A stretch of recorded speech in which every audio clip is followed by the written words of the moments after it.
Keep remembering the golden rule of the satanic Jezebel spirit. Subtle manipulation when weak, overt intimidation when strong. The Catholic Church, with the goddess Mary as their figurehead, was now very, very strong and therefore very, very intimidating. Whenever anyone protested against the Church or didn't fall in line with the dictates of the hierarchy, they were relentlessly hounded to death, and it wasn't until 1517 that things finally began to change. Led by Martin Luther and other prominent men like Ulrich Zwingli, a revolt called the Reformation took place. These were men who were sickened by the excesses and corruption of the Catholic Church and who bravely attempted to stand against its might, risking their lives to expose the corruption and deceit and to bring people back to true biblical Christianity. This movement saw millions of people turn away from Roman Catholicism and renouncing the Pope as the spiritual leader of the Church. The invention of the printing press around this time was key, as it meant that cost-effective, rapid mass production of pamphlets and books could be placed in the hands of individuals in their own language. The printing press opened the flow of information that the Catholic Church had tried to keep shut. People could now see for themselves just how much they had been duped by the system. They could now learn independently about God for the first time in 1,000 years. Of course, the Catholic Church did everything in their power to stop these pamphlets getting into the hands of the ordinary man. They tried even harder to stop the Bible itself from being translated into English, or any other language for that matter. Satan knows how powerful the Word of God is. The Reformers eventually achieved the translations, but it came at the price of great persecution and even death for those involved. It's worth looking at how it developed to see just how much Satan opposed it, and to drive home an important principle. As we noted, by 600 AD, the Word of God had been restricted by the Catholic Church to just one language, the Latin Vulgate. The all-powerful Roman Catholic Church refused to allow the Scriptures to be available in any other language, and if anyone was found to be in possession of one, they would be executed. The reason, as we've noted, is very simple. At that time, only priests were educated in Latin. The common citizen was not. If the people couldn't read the Bible for themselves, they were dependent upon the Church to tell them what it said. If the Church controlled the flow of information that reached the average person, they controlled the average person. The Church would have the power to rule without question, the power to deceive, and the power to extort money. Nobody could question their biblical teachings because nobody knew for themselves what the Bible actually said. The Church capitalized on this forced ignorance between 400 and 1400 AD in the era we now call the Dark Ages. The first handwritten English manuscripts of the Bible were produced in the 1380s by John Wycliffe, an Oxford scholar, professor and theologian who was known throughout Europe for his fierce opposition to Rome. With the help of his followers and assistant, they produced dozens of English translations which were translated from the Latin Vulgate, the only source text available to them at that time. The Pope was so infuriated by this that 44 years after Wycliffe had died, he ordered for his bones to be dug up, crushed, and scattered into the river. One of Wycliffe's followers was Johann Hus, who also thought that people should be permitted to read the Bible in their own language. He opposed the tyranny of the Roman Church that threatened anyone possessing a non-Latin Bible with execution. Hus was burned at the stake in 1415, with Wycliffe's manuscript Bibles used as kindling for the fire. The last prophetic words of Hus were, "In 100 years God will raise up a man whose calls for reform cannot be suppressed." Almost exactly 100 years later, in 1517, that prophecy came true when Martin Luther nailed his famous 95 Theses of Contention into the church door at Wittenberg. These were a list of 95 issues of heretical theology and crimes of the Catholic Church. Martin Luther went on to be the first person to translate and publish the Bible in the commonly spoken dialect of the German people. Fox's Book of Martyrs records that in that same year, in 1517, 7 people were burned at the stake by the Roman Catholic Church for the crime of teaching their children to say the Lord's Prayer in English rather than Latin. But if the existence of handwritten Bibles was a threat to Rome's power, the invention of the printing press was their worst nightmare. Its inventor, Johann Gutenberg, invented it in the 1450s, and the first book to ever be printed was a Latin Bible, which was printed in Mainz in Germany. Though he had created what many believe is the most important invention in history, Gutenberg was a victim of unscrupulous business associates who took control of his business and left him in poverty. Nevertheless, the invention of the movable type printing press meant that Bibles and books could finally be effectively produced in large quantities in a short period of time. This was essential to the success of the Reformation and the breaking of the stranglehold of Catholic power. In the 1490s, another Oxford professor and the personal physician to King Henry VII and VIII, Thomas Linacre, decided to learn Greek. After reading the Gospels in Greek and comparing it to the Latin Vulgate, he wrote in his diary, "Either this is not the Gospel, or we are not Christians." The Latin had become so corrupt that it no longer represented the Gospel at all. In 1496, John Colet, another Oxford professor and the son of the Mayor of London, started reading the New Testament in Greek and translating it into English for his students at Oxford and later for the public at St. Paul's Cathedral in London. The people were so hungry to hear the word of God in a language they could understand that within 6 months there were 20,000 people packed into the church and at least that many outside trying to get in. Fortunately for Colet, he was a powerful man with friends in high places, so he amazingly managed to avoid execution.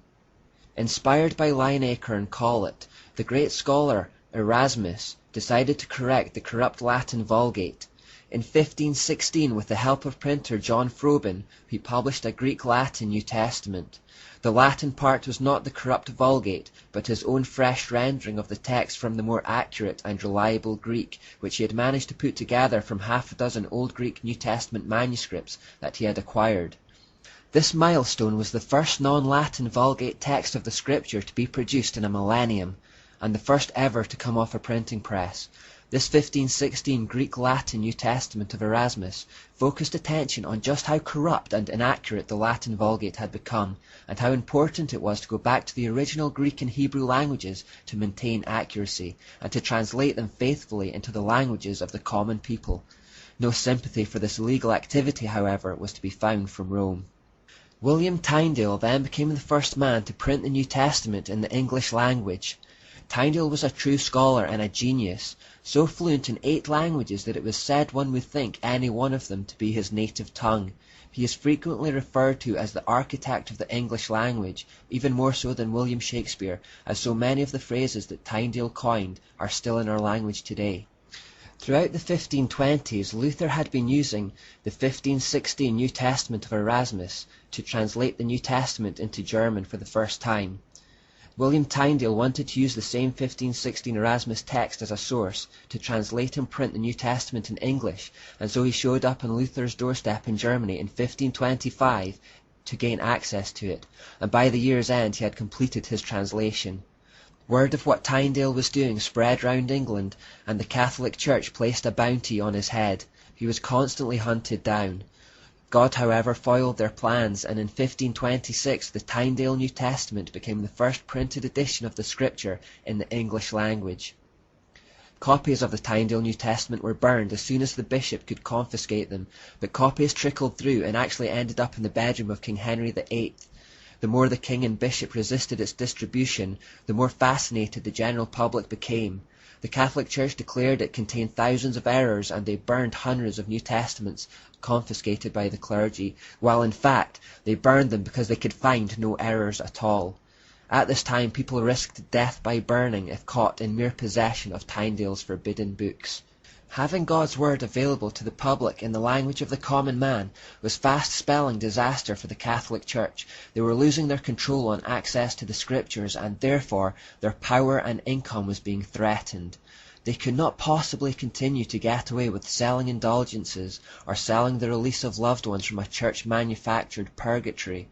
They were on the verge of being exposed as frauds and thieves. Salvation through faith, not works or financial donations, would be understood.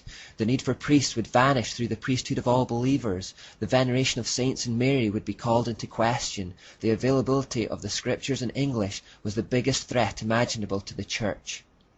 Tyndale's courage inspired others during the 11 years that he was hunted. Books and Bibles flowed into England in bales of cotton and sacks of flour. Ironically, Tyndale's biggest customer was the king's men, who would buy up every copy available to burn them. Tyndale simply used their money to print even more. In the end, Tyndale was caught after being betrayed by a friend. He was incarcerated for 500 days before he was strangled and burned at the stake in 1536.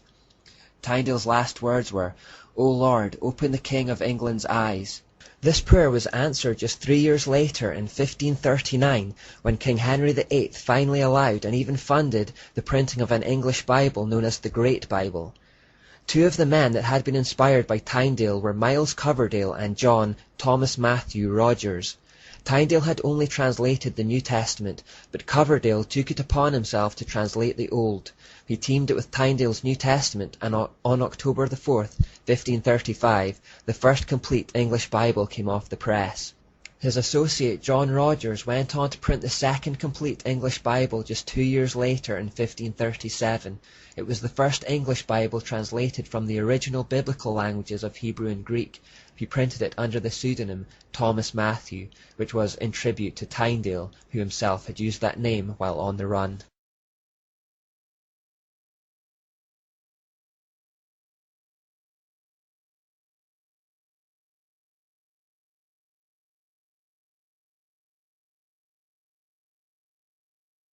Even though King Henry VIII legalized the Bible in 1539, it wasn't because he had a religious awakening.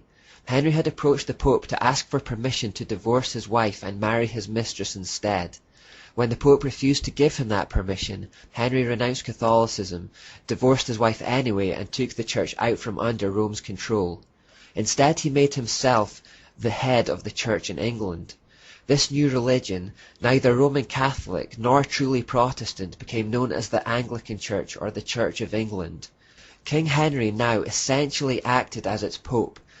Knowing that allowing the translation of the scriptures into English would rile the Pope, Henry made it his first act to do just that. He funded the first legal English Bible just for spite. The monarchs of England have been the head of the Church of England ever since. The ebb and flow of freedom continued through the 1540s and into the 1550s. After King Henry VIII, King Edward VI took the throne, and after him came Queen Bloody Mary, who was a Catholic possessed in a quest to return England to the Roman Church. Under her reign in 1555, John Thomas Matthew Rogers was burned at the stake. Mary went on to do the same to hundreds of reformers for the crime of being a Protestant. Christians were forced to flee the country during this era known as the Marian exile. They left with little hope of ever being able to return to England again. Many of these refugees ended up at the sympathetic church at Geneva, Switzerland, which became a safe haven for desperate people at this time. Led by Miles Coverdale and John Fox, as well as Thomas Sampson, William Whittington, John Calvin and John Knox, the reformer of the Scottish Church, the Church of Geneva determined to produce a Bible that would educate their families while they continued in exile. The result of their efforts was a new complete Bible printed in 1560, which became known as the Geneva Bible. When Queen Mary's bloody reign ended, the reformers could return to England. The Anglican Church, now under Queen Elizabeth I, reluctantly tolerated the printing and distribution of the Geneva Bibles in England. The marginal notes, which were fiercely against the institutional Church of England, did not, however, rest well with the rulers of the day. By the 1580s, the Roman Catholic Church saw that it had lost the battle to suppress the Word of God. In 1582, the Church of Rome surrendered their fight for Latin only and decided that if the Bible was to be available in English, they would at least have an official Roman Catholic English version. And so, using the corrupt Latin Vulgate as their only source text, they went on to publish an English Bible with all the distortions and corruptions that Erasmus had revealed and warned of 75 years earlier. This is known as the Douay-Rheims version. In 1589, Dr. William Fulke of Cambridge published the Fulke's Refutation, in which he highlighted the distortion of the Roman Church's corrupt version. After Queen Elizabeth I, King James VI of Scotland became King James I of England. The Anglican clergy approached the new king in 1604 and announced their desire for a translation to end all translations. What resulted was the combined effort of over 50 scholars who took into consideration the Tyndale New Testament, the Coverdale Bible, the Matthews Bible, the Great Bible, the Geneva Bible, and even the Reims New Testament. 7 years later, in 1611, these first King James Bibles came off the printing press, and one was chained to every pulpit in England. A year later, printing began on smaller versions, so that individuals could have a personal copy for themselves. The Anglican Church's King James Bible took decades to overcome the Geneva Bible as the most popular translation in England. It's something of an irony that many Protestant Christian churches today hold so tightly to the King James Bible as the only legitimate English language translation, even though it wasn't strictly a Protestant translation. It was printed to compete with the Geneva Bible by authorities who, throughout most of history, were hostile to Protestants and killed them. Even after England broke from Roman Catholicism in the 1500s, the Church of England continued to persecute Protestants throughout the 1600s. One famous example of this is John Bunyan, who wrote Pilgrim's Progress while in prison for the crime of preaching the gospel. It was persecution of Christians by the Church of England throughout the 1600s that led to many Englishmen fleeing across the Atlantic to start with new religious freedom in America. I highlight the fact that the Church of England is so close to the Catholic system, with the monarch of England replacing the Pope, because in our time we have seen, and I believe will continue to see, an increasing friendliness between the two and a rejoining of the two systems. In 2010, the Pope visited Britain for the first time in 28 years and was given the hospitality of the Church of England for the first time in history. We'll probably see more of that kind of thing in times to come. I also point it out for the sake of my fellow Scots, as this issue is a part of our spiritual heritage.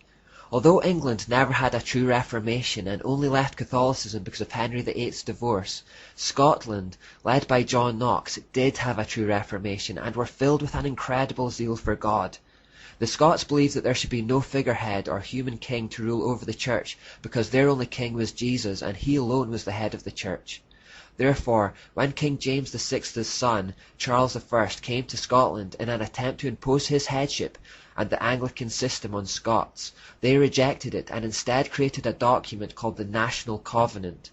This covenant was between the Scottish people and God, and declared that they would be wholly devoted to him alone. In response to this, Charles tried to invade Scotland twice to impose Anglicanism by force, but was soundly beaten each time. The Scots were determined to retain their religious freedom. The Covenanters often had to meet in secret to avoid persecution during this time, and hundreds were killed, mostly by hanging, although many were shot during raids on prayer meetings. The last of the Covenanter martyrs was James Renwick, who was hanged on the 17th of February 1688 in Grassmarket Square, Edinburgh. His head and hands were then severed and placed over the gates of the city. The Men of Covenant by Reverend Alexander Smellie describes him like this. It was the 17th of February 1688 when James Renwick was martyred. Before the year was out, the Stuarts were in exile and persecutions was closed. He died as the herald of a more gracious day. He was of old Knox's principles, his adversaries said when they noted his unassailable steadfastness. But we may take our farewell of him in words which were written by one who loved him dearly. When I speak of him as a man, none more comely in features, none more prudent, none more heroic in spirit, yet none more meek, more humane and condescending, he learned the truth and counted the cost, and so sealed it with his blood. The King James Bible turned out to be an excellent and accurate translation, and it became the most printed book in the history of the world, and the only book with 1 billion copies in print.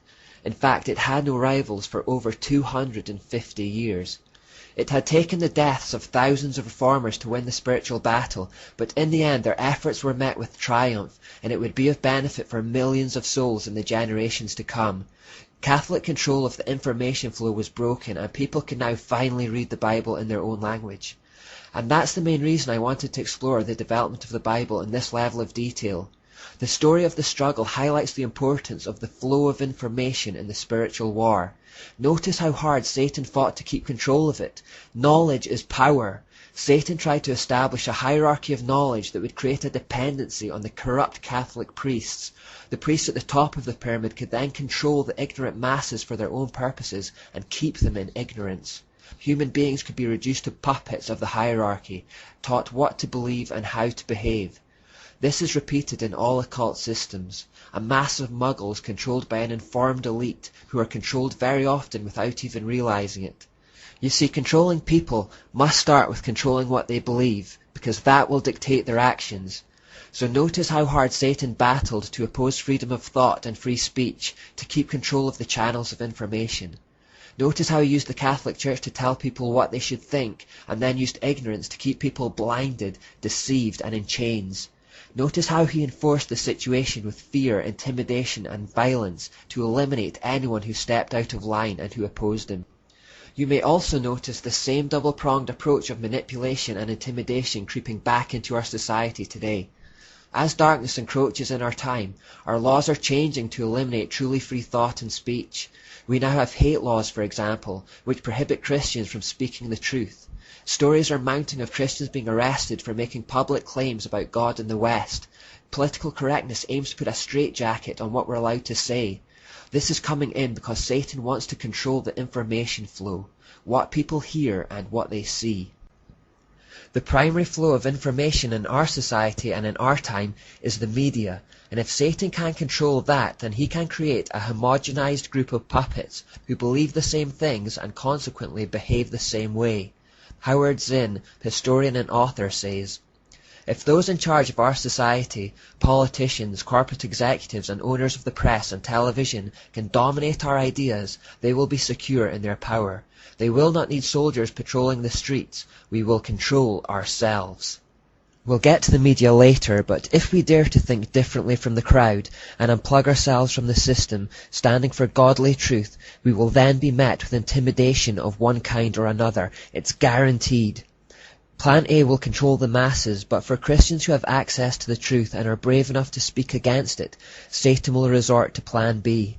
Christians should look to the bravery of the reformers who didn't bow to the intimidation and who remained steadfast, willing to give up their lives for the truth. They were willing to risk and lose their lives to fight the information war, to be salt and light. The fear and intimidation didn't work on them, and it shouldn't work on us. We shouldn't be afraid to stand up in public for God for fear of being marginalized or persecuted, or losing our social standing, or being made a scandal of. It is estimated that only 2% of Christians in America now share their faith with others.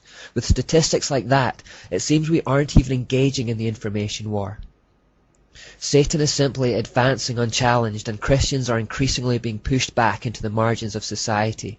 At some point we will be forced to take a stand and say enough is enough, but how strong will Satan's position be by then, and how weak will ours be? The sooner we stand up and speak for Christ in our culture, the better it will be. We have to be willing to challenge the mob with moral courage despite the perceived consequences. We have to be willing to be the Jesus freak in the school or the office and to stop learning how to be cultural chameleons. As the reformers show, if we take a stand, we will win. Wherever the kingdom of heaven is breaking in, the Christians carrying the message will be persecuted and killed, because that's what happens in a spiritual war as well as a physical war. Satan will attack. The reformers were killed, but because of their moral courage they succeeded in their plan to break the Catholic stronghold and to get the word of God into the hands of the people. The Covenanters were killed, but because of their moral courage they succeeded in keeping Scotland free of religious tyranny. Jesus' disciples were mostly all killed, but because of their moral courage the gospel spread like wildfire around the world. We need to rediscover some of that adventurous, courageous, defiant mentality if we are to have any success, because if we endure, the kingdom of God will prevail. History proves it time and time again. The question is, will we be courageous enough to stand up and speak up like our predecessors, or will we shrink back? In Revelation 21:8, the first to be thrown into the lake of fire are the cowardly. So let us be strong and very courageous. Let us begin to regard our comfort and our wealth and even our lives as nothing compared to the work and the glory that lies before us. Walt Disney actually summed up the information war rather succinctly when he said, "Our heritage and ideals, our code and standards, the things we live by and teach our children are preserved or diminished by how freely we exchange ideas and feelings." The last command of our Lord Jesus before he ascended to heaven was the Great Commission to go out into the whole world spreading the gospel, healing the sick and casting out demons. In other words, getting on the front foot to fight the information war with the sword of truth, that is the word of God. In future parts, we're going to look at the media and education system to see how Satan looks to control the flow of information in those fields. We can then think about ways to engage in the information war, knowing one thing, that wherever there is a free exchange of ideas, particularly where those ideas pertain to Jesus, Satan will try to shut it down, either through manipulation or intimidation or both. The importance of this concept can't be overemphasized. He doesn't want the truth getting to anyone, so where he tries to shut down the flow of information, it is our job as Christians to make sure those flows are reopened and kept open. We have to get the gospel out into the public domain, any way we can, and at whatever cost.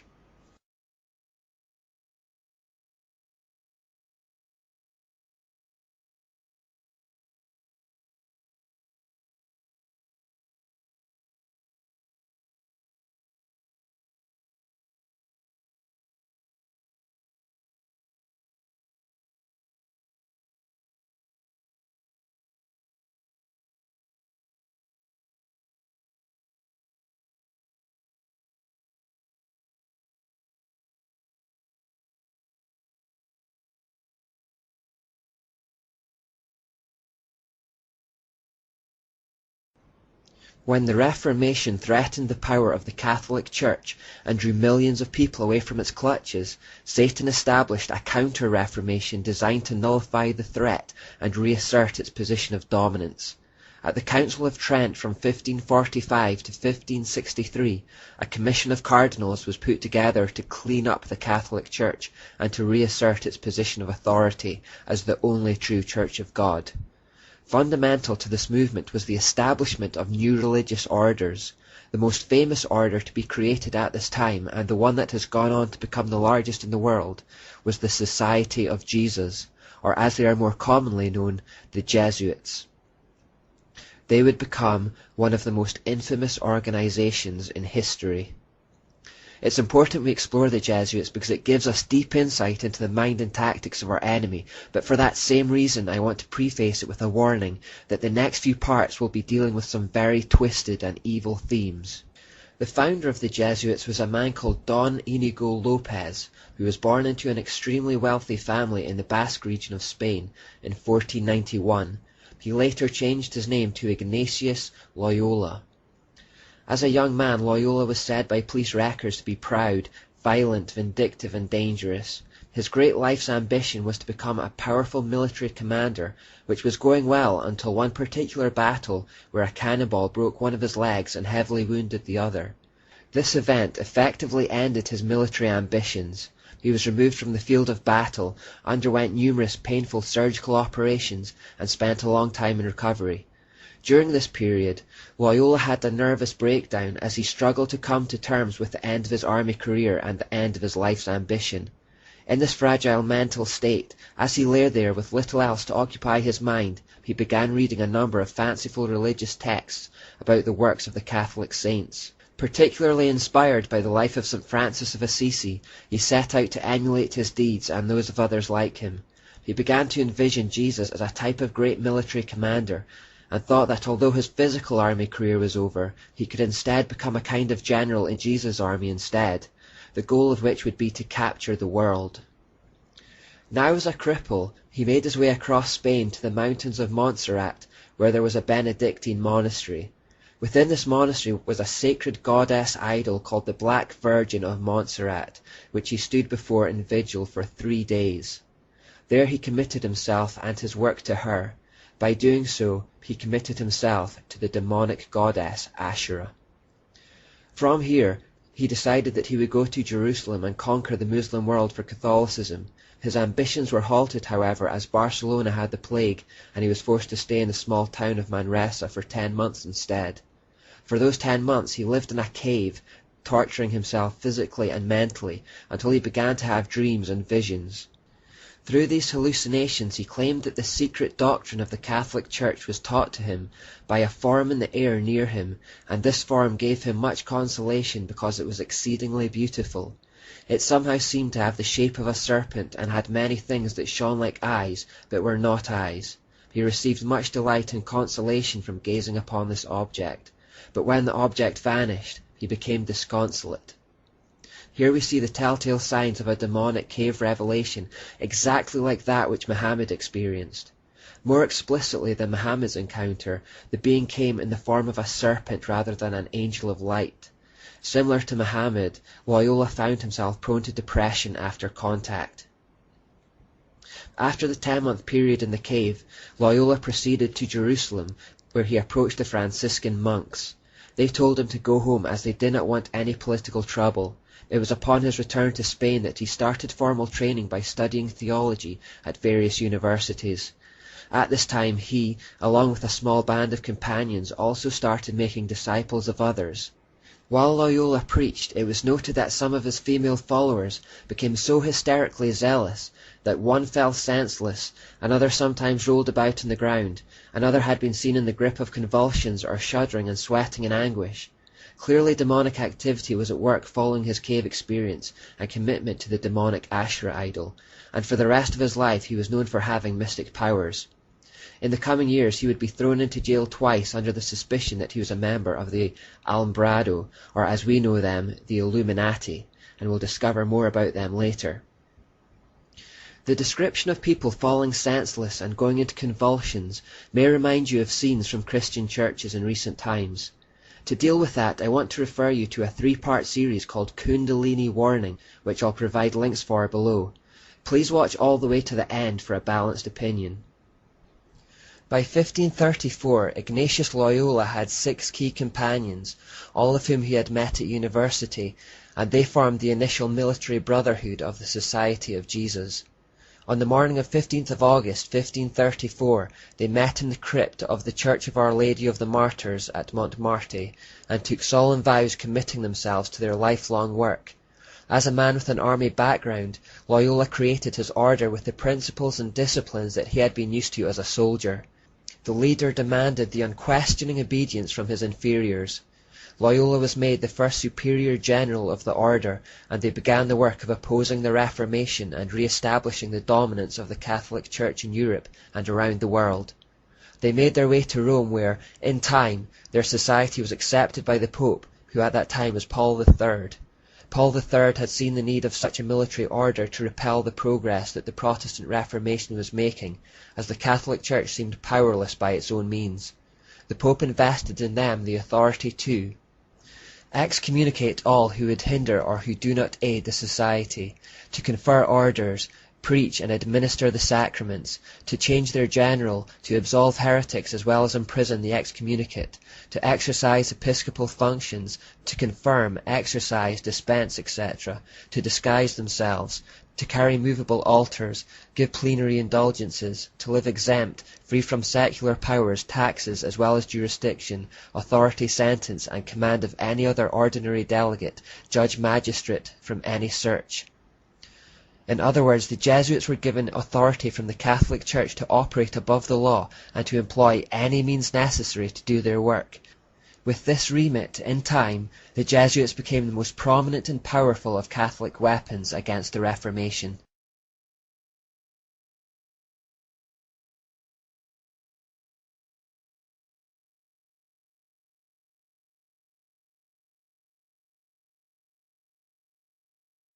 Key to Ignatius Loyola's order were something called the spiritual exercises. These were based on the experiences and secret teachings he had received whilst in the cave at Manresa. He basically made a template of what he had done in the cave to summon the serpent with the secret knowledge, and then passed it on to his followers. These spiritual exercises formed the foundation of his entire movement. All Jesuits would have to go through them in order to bring themselves to the same kind of mind as Loyola had himself after 10 months in the cave. They involved systematic meditation, prayer, contemplation, visualization and illumination, and would lead to a trance-like state of ecstasy. By following these rituals, he and his followers were even seen to levitate off the floor. The spiritual exercises initiation would take 30 days, and initiates were brought through them by a supervisor or director. For the entirety of that period they were told what to think, how to feel, when to groan, what to sigh, what to imagine, and they were to cut off all normal human emotion throughout those experiences. By the end of the 30 days, the initiate was to have his mind broken like that of a horse, so that he was now ready to be utterly obedient in all things. An observer of the Jesuits wrote, "Not only visions were prearranged, but also sights, inhalings, breathing was noted down, the pauses and intervals of silence were written down like a music sheet, which meant that the man, being inspired or not, became a machine, who had to sigh, sob, groan, cry, shout, or catch his breath at the exact moment and in the order which experience showed to be the most profitable." Using this method, Loyola needed only 30 days to break someone's will and reasoning. The Jesuit initiates, once brainwashed or programmed by the spiritual exercises and further training, were to become as puppets to their superiors. Their constitution states that the Jesuit must give instant compliance to those above them in the hierarchy, completely sacrificing their own will in the process. They were to be directed under divine providence by their superiors, just as if they were a corpse, which allows itself to be moved and handled in any way. Their constitution justifies this absolute and unquestioning obedience by claiming the general of the Jesuits is in the place of Jesus Christ. Like the Pope, the general has invested in himself spiritual authority for worldly power and control. In more than 500 places in the Jesuit constitution, it is taught that the Jesuits should see Jesus in their general. The blasphemy continues in the constitution, saying, "No constitution, declaration, or any order of living can involve an obligation to commit sin, mortal or venial, unless the superior command it in the name of the Lord Jesus Christ, or by virtue of holy obedience, which shall be done in those cases or persons wherein it shall be judged to conduce to the particular good of each, or to the general advantage, and instead of the fear of offence, let the love and desire of all perfection succeed, that greater glory of Christ, our Creator and Lord, may follow." That nonsense just means that the Jesuit superiors can command an inferior to commit a sin in the name of Jesus Christ, if they feel the end justifies the means, or if it leads to the greater glory of God in their eyes. Loyola even said, "I will believe that the white that I see is black if the hierarchical church so defines it." The order operated on the basis of complete, blind, mechanical obedience to those who are higher up in the hierarchical structure.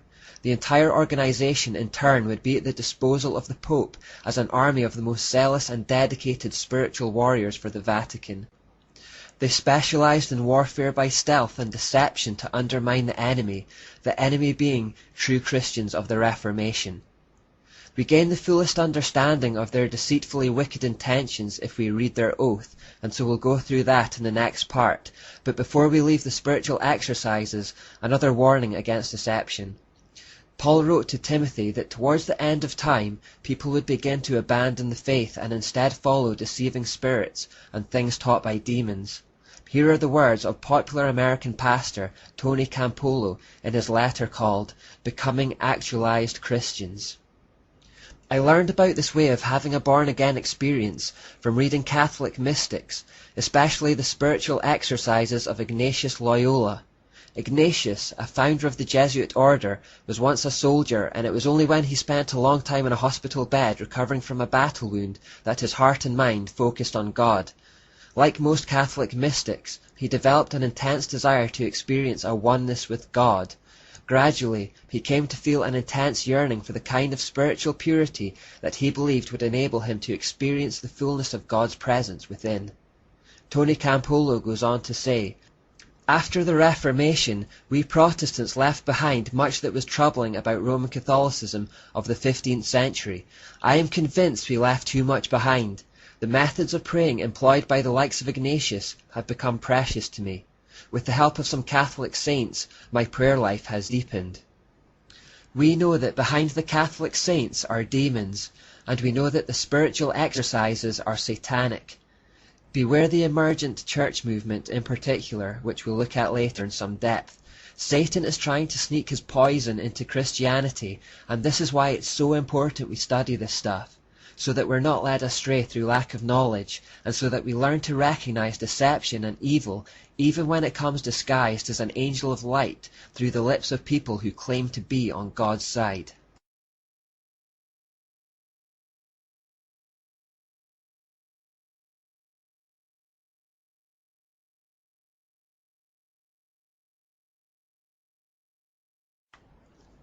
We're now going to read the Jesuit oath to gain an insight into exactly how they went about trying to destroy the work of the Reformation.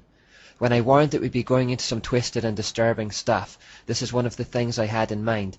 It's an extremely disturbing document, but it's important to go over it, as it doesn't just give us insight into the Jesuits. By proxy, it gives us deep insight into the mind of our demonic enemy as a whole, and the tactics that Satan may still employ today against us. Remember, he has no new tricks. Incidentally, I'll post a copy of this in the notes section of the Fueled Project Facebook page if you want to read it again. My son, you have been taught to act the dissembler, amongst the Roman Catholics to be a Roman Catholic, and to be a spy even among your own brethren, to believe no man, to trust no man, among the Reformers to be a Reformer, among the Huguenots to be a Huguenot, among the Calvinists to be a Calvinist, among the Protestants generally to be a Protestant, and obtaining their confidence to seek even to speak from their pulpits, and to denounce with all vehemence in your nature our holy religion and the Pope, and even to descend so low as to become a Jew amongst the Jews, that you might be enabled to gather together all information for the benefit of your order as a faithful soldier of the Pope.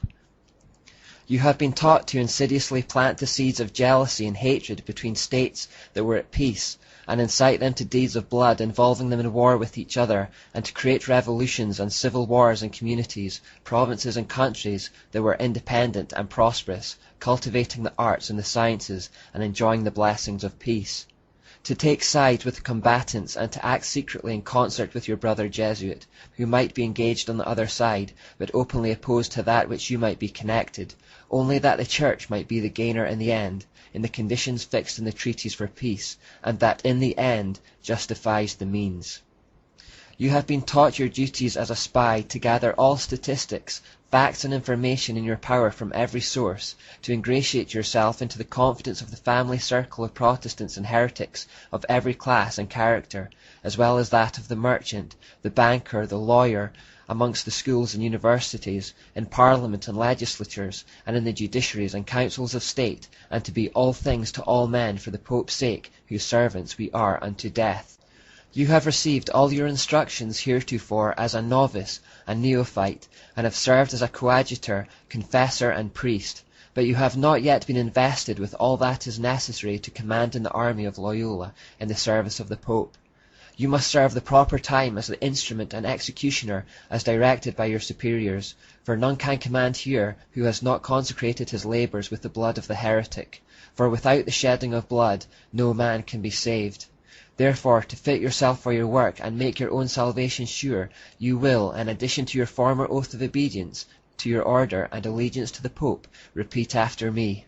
I promise that, and declare that I will, when opportunity presents, make and wage relentless war, secretly or openly, against all Protestants and Liberals as I am directed to do, to extirpate and exterminate them from the face of the whole earth, and that I will spare neither age, sex, or condition, and that I will hang, burn, waste, boil, flay, strangle, and bury alive these infamous heretics, rip up the stomachs and wombs of their women, and crush their infants' heads against the walls, in order to annihilate for ever their execrable race. That when the same cannot be done openly, I will secretly use the poisoned cup, the strangulating cord, the steel of the poniard, or the leaden bullet, regardless of the honour, rank, dignity, or authority of the person or persons, whatever may be their condition in life, either public or private, as I at any time may be directed to do so by any agent of the Pope, or superior of the Brotherhood of the Holy Faith, the Society of Jesus.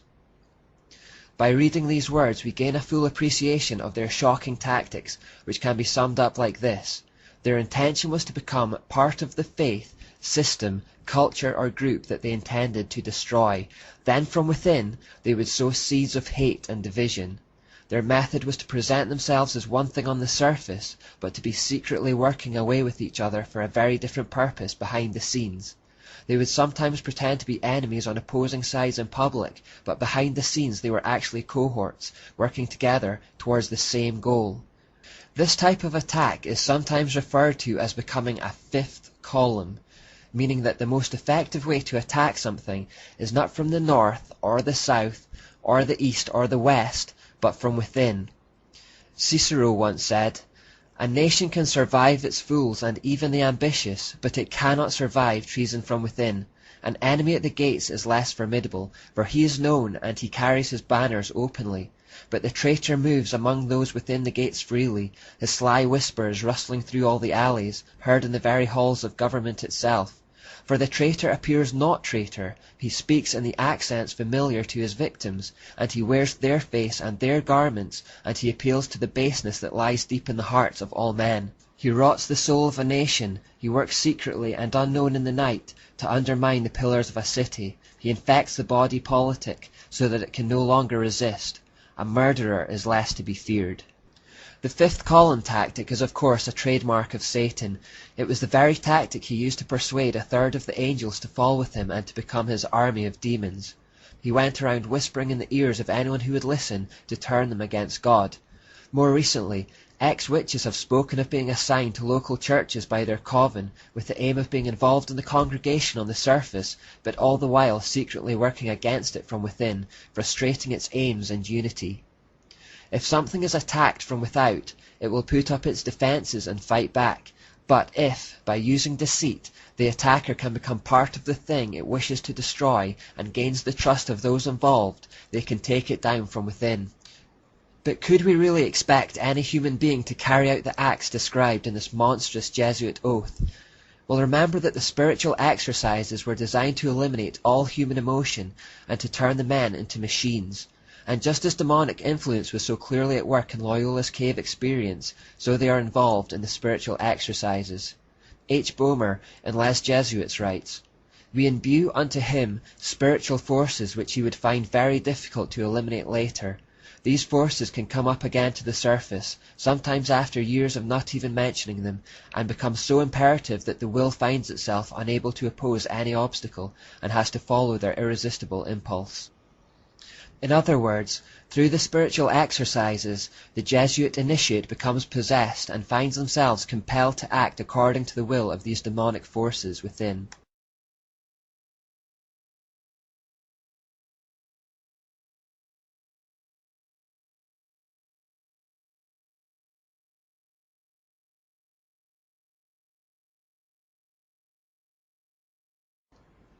Because Jesuit actions are centered on blind obedience to their superiors, they are told that they will never be held accountable for anything they do, not even by God. They are absolved of all personal responsibility as they become mere puppets for those that are higher up in the hierarchy. A professor told a student who was studying under him to become a Catholic priest, "You will never have to give an account to God for actions you do by the order of your legitimate superiors. If they were to deceive you, being themselves deceived, they alone would be responsible for the error you have committed. Your sin would be imputed to you as long as you follow the golden rule that is a base for all Christian philosophy and perfection, humility and obedience." See how deceitful this is. The superiors are basically saying, you'll never have to give an account of your actions to God, don't worry about it. This allows them to perpetrate any act in the belief that they are beyond judgment. If their superior tells them to carry out a murder, they think that if they obey, then God will not hold them accountable and will instead blame the superior. This is one method the hierarchy uses to overcome or bypass the conscience of an individual. When you combine this with the spiritual exercises that have taught them to suppress human emotion and imbued them with demons, you can see how they would become capable of some extreme acts of violence, and anything else for that matter. A second vital principle for Jesuits can be summed up in the phrase, "the end justifies the means." Remember this one, it's very important. Before this maxim, the ideas of absolute right and wrong completely vanish. Conceivably, there is no crime or atrocity that is not allowed as long as it is for the greater glory of God. In fact, the sins that achieve the right result become holy in the eyes of the Jesuit, no matter how disgusting. You can lie, cheat, steal, rape or murder, but if the ends are the right ones in their eyes, then the means are justified. This exact concept also exists in Islam, where lying, deception, murder and other atrocities become acceptable if it furthers the cause of Allah on the earth. A third twisted principle of the Jesuits is probabilism. If a Jesuit has in mind to do something but knows it is very probably illegal, if he can find the merest hint that it may not be, he is allowed to continue with his action. For example, if he consults 100 teachers or doctors about his intended action and 99 say that it would be unlawful, but then one tells him that it may not be, he can act on that 1% probability that it is in fact lawful. In fact, if the Jesuit can imagine any reason in his own mind why his action may not be unlawful, however unlikely, this frees him to do it. It's a form of self-deception, lying to yourself to try to keep the conscience clear. Fourthly, there is the idea of directing the intention. This is the idea that if the person meditates on something holy while they perpetrate something evil, the soul contracts no guilt or stain. Therefore the Jesuit can kill someone or lie or cheat or steal, but as long as he is focusing on something holy at the time in his mind, their soul remains white as snow. Again, such is the depth of deceit within the Jesuit system that they deceive even themselves. Fifthly and finally, there is the doctrine of equivocation or mental reservation. This policy allows the Jesuits to follow a secret policy while stating something completely different to the outside world. This is directly from the mysteries where secret doctrines and purposes were hidden under double meanings and secret symbols that seem quite innocent to the uninitiated. A Jesuit quoted, "It is permitted to use ambiguous terms, leading people to understand them in a different sense from that in which we understand them. A man may swear that he never did something, though he actually did, meaning within himself that he did not do so on such a day, or before he was born, or under any circumstances, while the words he employs may have no such sense as would discover his meaning." He goes on to say, "It is the intention that determines the quality of the action, and one may avoid falsehood if, after saying or denying something aloud, then add something under his breath that, if true, would make his statement the truth." So take this example. A Jesuit murders a man on a Thursday, and the police take him in for questioning and ask him if he murdered the man in question. The Jesuit replies, "I did not murder him," which is obviously a lie because he did, but then under his breath or mentally he adds the words, "on Friday." These inaudible words that he whispered to himself after the initial lie have now made the statement true. By doing this, Jesuits can permit perjury and in their own eyes remain blameless.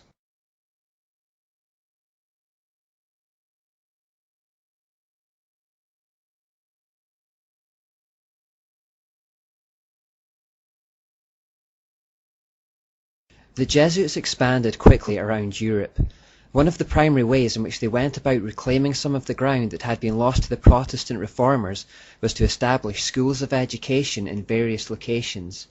They went for control of the information flows, imagining, quite rightly, that by controlling education they could control knowledge and therefore control the worldviews and mindsets of coming generations.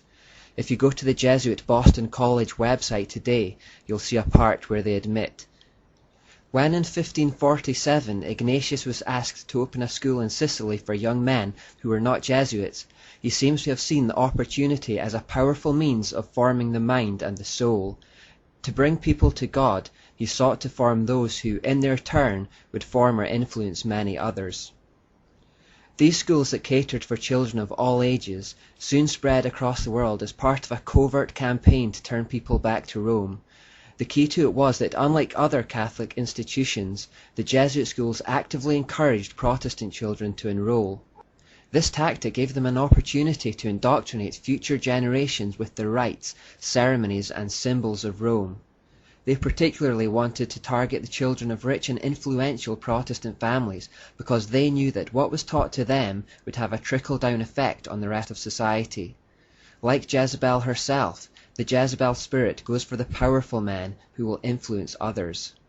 Jesuits also sent missionaries to far-flung places in the world like China, placing great emphasis on the importance of assimilating themselves into their culture. By educating themselves on the language and religion of these places, they could become teachers of the people and work their way into positions of influence. They were incredibly committed, hard-working, and disciplined in these tasks, pouring out their lives for the furtherance of their cause. Wherever they went, they consistently compromised their own message with the local pagan practices of the area to get a foothold, just like they'd done in Rome itself. When they returned to Europe from these far-flung places, they brought back with them the occult and pagan ideas that they'd picked up there. In Britain, the Jesuits made use of fifth column tactics. They started filtering into the country in the 1560s, and almost immediately they were found preaching from pulpits disguised as Church of England ministers. In 1568, a Jesuit priest posing as a Church of England minister accidentally dropped a secret copy of instructions on how to undermine and destroy the Church of England. After a search of his lodgings, further documents were discovered in his boots, including a license from the Jesuits and a bull from the Pope Pius, which authorized him to preach whatever was necessary to inflame animosities and widen divisions. They saw no better way to demolish churches than to infiltrate it in the guise of a minister who could introduce divisive false doctrines and ceremonies from the pulpit. The Jesuits also plotted to kill Queen Elizabeth I on many occasions so that the country could be returned to Rome. The Spanish Armada of 1588 was one such attempt to sail against Britain and overthrow the Queen, who was seen as heretical and illegitimate by Rome. The Spanish Armada was defeated, but true to the Jesuit oath, that which could not be achieved in the open was pursued in secret. After Elizabeth I died and James I took to the throne, Jesuits attempted to blow up the Houses of Parliament in 1605, the infamous November the 5th gunpowder plot, led by Guy Fawkes, an event we celebrate in Britain every year. There were also murmurings and suspicions that the Jesuits were responsible for the Great Fire of London in 1666, although there seems to be little hard and fast evidence to support the theory. There was simply a mysterious book written in 1667 by a man claiming to be a Catholic Christian, in which he portrayed the Pope as fanning the flames that ravaged the city. In truth, the Jesuits were largely frustrated in Britain, but they did have more success in Europe. Having established themselves in Italy, Spain, Portugal and Austria, they set their sights on Germany, the birthplace of the Reformation. There they gained influence with the rulers and initiated campaigns of persecution against Christians. In keeping with their oath to stir up division and bloodshed in countries that were previously enjoying peace and prosperity for the sake of the Catholic Church, this persecution of Christians led to much disruption, war and bloodshed around Europe. They reignited the persecution against Protestants in Germany, leading to the 30 Years' War of 1618. Although Protestant Sweden stepped in to stop Germany from being returned to Catholic darkness, it left the country in ruins for a long time afterwards. In the neighbouring Austro-Hungarian Empire, Jesuits were so influential that they virtually controlled the emperor at the time. Having this power, they came pretty close to purging the region of true Christianity. In Poland, which was a major European power in the mid-16th century due to their embracing of the Reformation, Jesuits also became enormously influential. This influence led to a decline in national well-being and disastrous policies towards neighbours that eventually led to their annihilation. Entry into France was slower, but was achieved by the formation of educational institutions. Jesuits were implicated in the assassination of the French King Henry III in 1589 and his successor, Henry IV, in 1610. They believed it was their right to kill any heretical monarch. They took the initials INRI, which biblically represented the Roman inscription above Jesus' head on the cross, meaning Jesus of Nazareth, King of the Jews, and gave it a double hidden meaning which meant it is just to annihilate impious rulers. If you read their oath, you'll know that they paid no respect to rank or position. The French king Louis XIV was more to the Jesuits' liking though. Louis had a Jesuit confessor from childhood whose influence turned him into a fanatical bigot, unleashing terrible persecution against Protestants. Louis also led an immoral life, and the Jesuit confessor made careful use of his secrets to have him trembling at his feet for forgiveness. This was a common tactic by Catholic priests generally, to use the confessional booth to gain access to secrets that could be used for blackmail later. Knowledge is power. By 1685, the situation was severe enough for hundreds of thousands of French citizens to flee for their lives to remote areas, and those that stayed behind faced terrible punishment. This was in fact replicated all across Europe, where true Christians had to flee to communities in remote areas to avoid persecution from Rome. Some of these examples are recorded in Fox's Book of Martyrs. As the Jesuits continued to rise to power and influence in Europe, they also accumulated vast amounts of wealth and property. However, their scandalous greed, their loose morals, their ceaseless political meddling, and their encroaching upon the clergy had stirred up enmity and hatred everywhere they had been, and this would lead to their downfall. Amongst the higher classes in particular, the Jesuits had been brought into complete disrepute. Governments began to realize that this single group were the source of nearly all the disruption in their lands. In fact, so severe was their cancerous activity that the Jesuits had become a threat to the very fabric of society.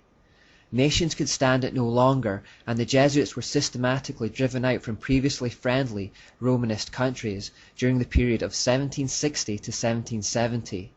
Although the Pope at that time, Clement XIII, still supported the Jesuits, the nations of Europe ramped up the pressure on him to take drastic action. The French government were particularly fierce in their protests against the Jesuits, saying in 1762, "The said institute is inadmissible in any civilized state, as its nature is hostile to all spiritual and temporal authority. It seeks to introduce into the Church and States, under the plausible veil of a religious institute, not an order truly desirous to spread evangelical perfection, but rather a political body working untiringly at usurping all authority by all kinds of indirect, secret, and devious means. The doctrine of Jesuits is perverse, a destroyer of all religious and honest principles, insulting to Christian morals, pernicious to civil society, hostile to the rights of the nation, the royal power, and even the security of the sovereigns and obedience of their subjects, suitable to stir up the greatest disturbances in the states, conceive and maintain the worst kind of corruption in men's hearts." Notice the very distinctive Jezebel or Asherah characteristics of the organization described here. The hostility towards all authority, the attempts to usurp it using manipulation and secret means, the desire to claim all authority for themselves. And remember that this shouldn't surprise us, as Loyola spent 3 days dedicating himself and his order to her in the form of the Black Virgin of Montserrat. With her at the spiritual helm, it of course displayed her characteristics. The pressure on the Pope became too much to ignore, and so eventually he reluctantly called a secret conclave in 1769 to bring into effect the suppression of the Jesuits.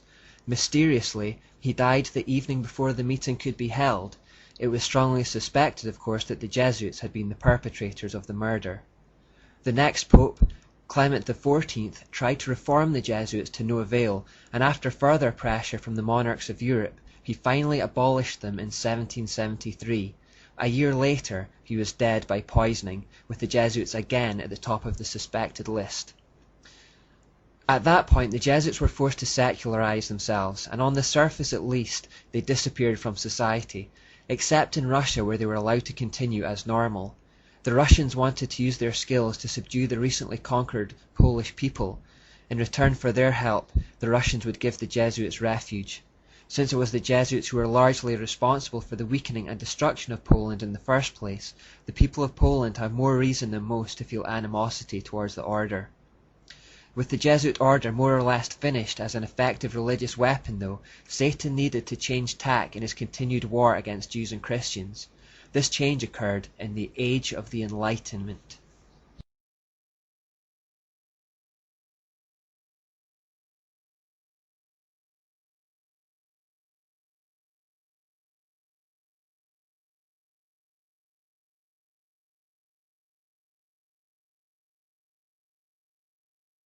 The Jesuit order, with all their subterfuge, deceit, and wickedness, sickened Europe of what they perceived to be the Christian religion.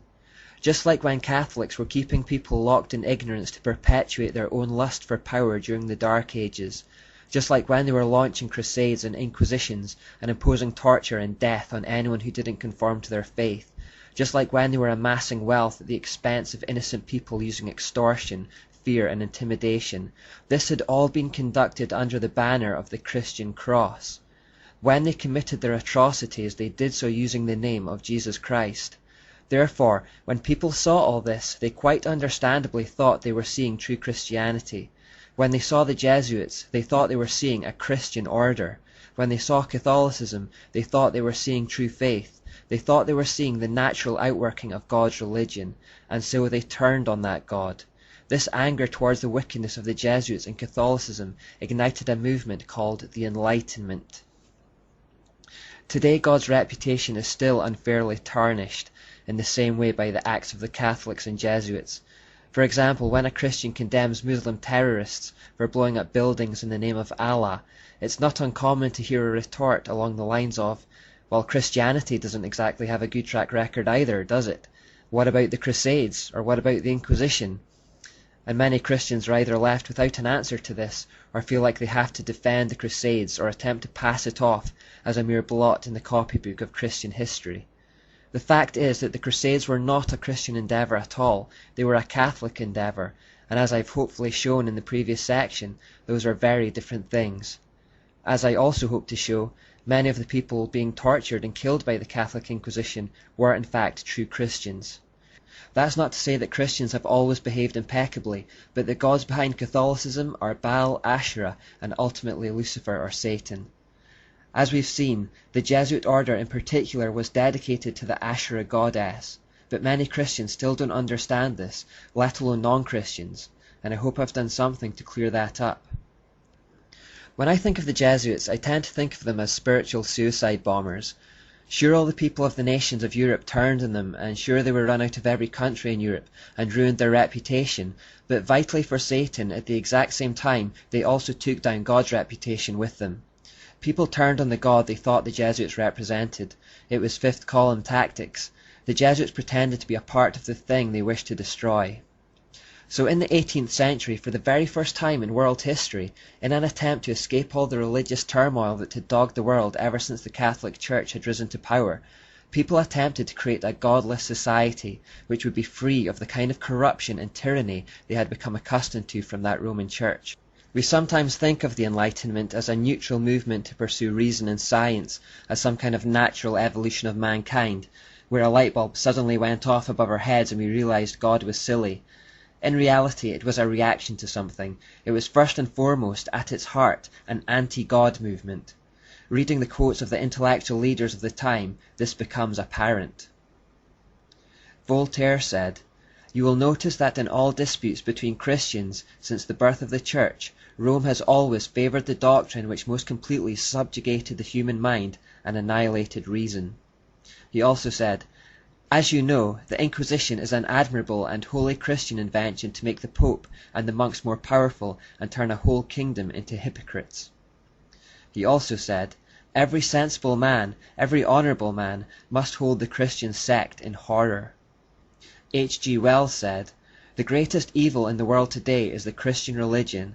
Everywhere in the world there are ignorance and prejudice, but the greatest complex of these, with the most extensive prestige and the most intimate entanglement with traditional institutions, is the Roman Catholic Church. It presents many faces to the world, but everywhere it is systematic in its fight against freedom." You see how they use the words Christian, Rome, and Catholic Church interchangeably. These quotations highlight the fact that the Enlightenment thinkers saw no distinction between Christianity and Catholicism. They were looking primarily at the atrocities of the Catholic Church and deciding that if this was the end result and religion of God, then the answer was to abandon that awful God.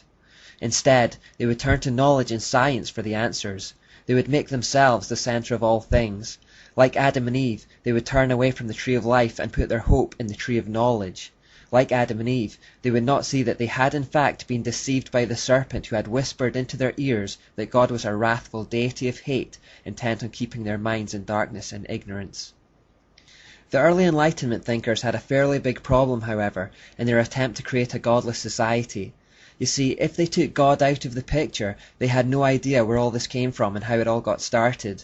The idea of evolution, which suggested all things could be explained without any kind of creator at all, did not gain public acceptance until Charles Darwin published his book, The Origin of Species, and this book wasn't published until 1859. Therefore, the Enlightenment thinkers in the 100 years prior to this time, although they perhaps would have liked to abandon the Christian God altogether, if they were being intellectually honest, could not. They still had need of some kind of higher power to explain how the world came to exist in the first place. The world couldn't just pop into existence, something must have caused it. No realistic alternative to God that could be backed up by reason and science was available to them at the time. Therefore, a great many of them tended to settle on a belief system known as deism.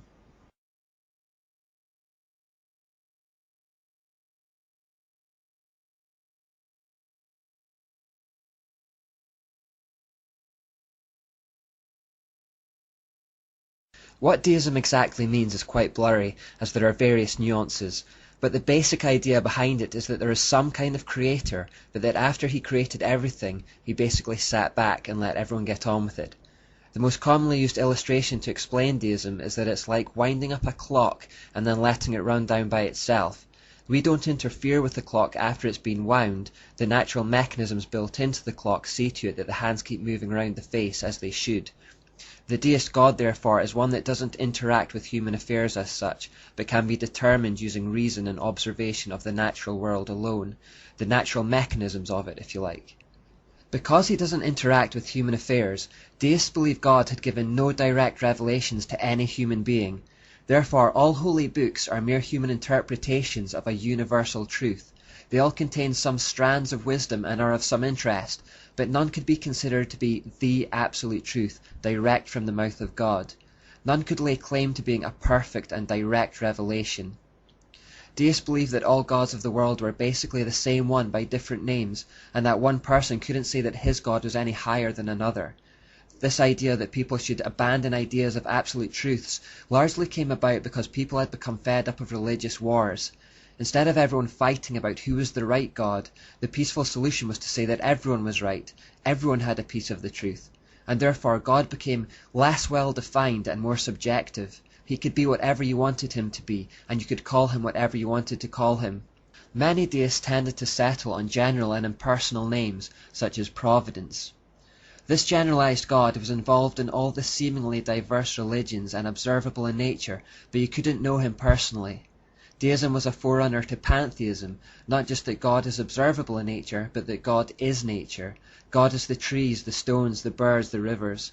Some deists believe that God interacted with people through creation, and pantheists went one step further and said that God is creation. In pantheism, however, God tellingly normally becomes female and is referred to as Mother Nature or Mother Earth. Use of that term can slip out quite easily, but we should try to eliminate it from our speech. There is no Mother Earth or nature or anything. There is a Father God. Sometimes people personalize Mother Nature and call her Gaia, and that's just the goddess again.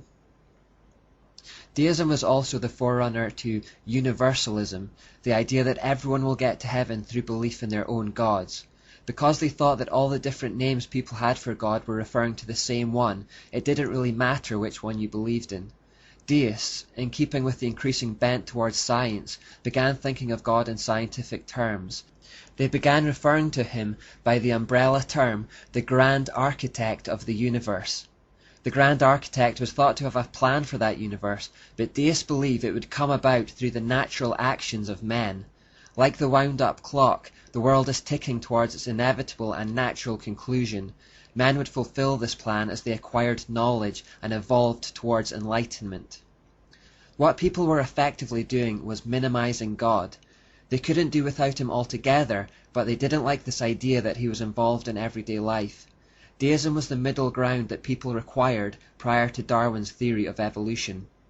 When we get our heads round all this, we understand there was a diabolical genius about the Enlightenment as a counterpunch to the Reformation. A situation had developed where people were intent on rejecting the true God because of the excesses of Catholicism, which had nothing to do with God at all, while simultaneously promoting the amalgamation of all Satan's diverse mystery religions and gods under one heading, in deism. Now it was these so-called enlightened deists, searching for alternative truths about spirituality that would take them away from the Christian God, who began to join Freemason lodges. Freemasonry's history is shrouded in secrecy, but up until a certain point at least, it seemed to have the appearance of being a relatively innocuous organization. But from this point onwards, it became a kind of church of deism, and in time, the purest form of the Babylonian mysteries in existence.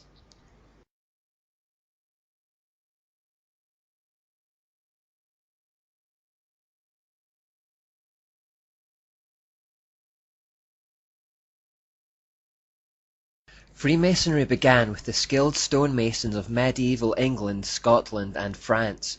way before the Enlightenment. Their trade secrets made them valuable artisans in the construction of castles, cathedrals, and all the important buildings of the time. As a mobile brotherhood, these skilled workers would move freely from town to town, ready to lend their expertise to any particular building project where they might be required. Secret handshakes and other signals were developed to identify one another as members of the craft, and they established exclusive guilds which no other person was allowed to enter. These guilds, called lodges, were primitive types of trade unions that were mainly for protection and credibility. Secrecy within them was necessary in order to monopolize and control the knowledge of the craft. You see, if everyone knew how to do their job, these skilled workers wouldn't be as highly sought after, and this would have an impact on the amount of work they were given and the kind of fees they could command. So even at this relatively innocent stage, we see them trying to control information flows to retain power. Scottish Masons in particular were known to have developed passwords and secret handshakes by the 17th century, and this kind of thing soon spread throughout all the lodges. This wasn't unique to the stonemasons either. Secrecy was commonplace in all types of medieval guild in those days. It was knowledge of a specific skill or craft that gave people prestige and earning power, so they all tried to protect what they knew. This is the relatively innocent origin of Freemasonry, and the period that is now known as operative masonry, because it was simply about the literal operations of the building trade. As early as the 14th century, however, we start to see sinister glimpses that these lodges had begun to associate on some level with Nimrod. In the latter half of that century, a series of 115 documents called the Old Charges were composed to outline in a formal way the nature, organization, and functions of the craft. A 1425 manuscript shows that Freemasons had begun to trace their origins back to Nimrod as the instigator of the first great building project in world history, the construction of the Tower of Babel. Because of the tower and the fact that Nimrod was renowned as an architect and builder of many great cities within his empire, they began to revere him even at that stage as the originator or father of their craft. Within modern masonry, therefore, there is still an oath of Nimrod and a charge of Nimrod that initiates are asked to recite and obey. Now remember how I said that religions take on the characteristics of their prophet? Well, that's a rough idea of what happened here. These old charges began to establish spiritual principles based on the mystery ideas taken from Babylon. Over time, the organization of Freemasonry evolved with an increasing emphasis on these spiritual metaphors and less focused on the actual construction of buildings. By the late 1600s, just as the Enlightenment was getting going, Masonic lodges started enrolling growing numbers of accepted gentlemen who had no direct links to the building trade at all. Some writers suggest that this happened simply because of a growing interest in architecture amongst the nobility. The truth is that there was a growing conviction amongst the populace that these Masonic lodges, with all their secrets and symbolism, were starting to harbour truths handed down from ancient civilizations, and by joining them they may be able to get ahead in the world. By the early 1700s, all the original emphases on the principles of stonemasonry had been turned into allegories with occult spiritual meaning. To take a random example, unhewn stone was said to symbolize man in his infant or primitive state, rough and unpolished.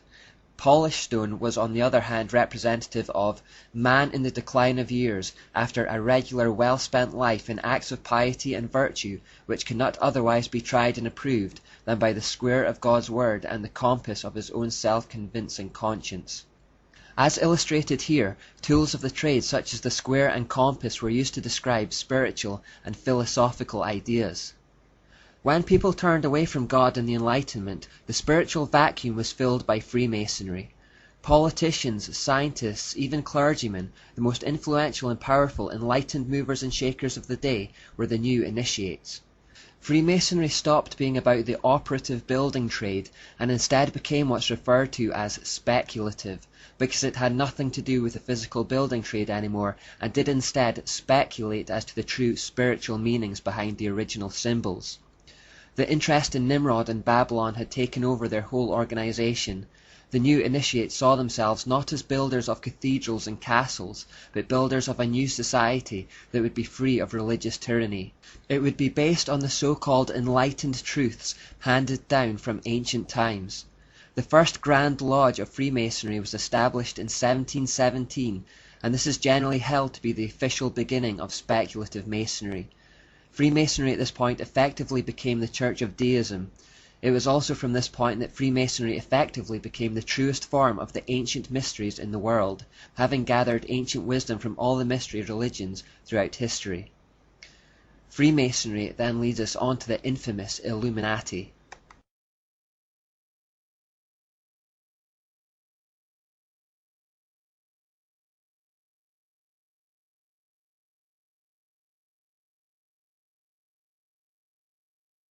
Any talk of the Illuminati normally begins with a man called Adam Weishaupt. Adam Weishaupt was born on February the 6th, 1748, in Bavaria, Germany. At the age of 7 he enrolled in a Jesuit school, and the occult ideas that were taught to him from that young age stuck with him for the rest of his life, helping to form his worldview and ideologies. As he grew up, he also studied classic religion, which is a euphemism for Gnosticism and other ancient forms of the mysteries. Thus by the time Weishaupt reached adult maturity, he was very well versed in the occult. When Pope Clement XIV abolished the Jesuits in 1773, Weishaupt went on to become a professor of Catholic canon law, a post that only Jesuits had ever held up until that point, and within a few years he had joined the secret society of Freemasonry.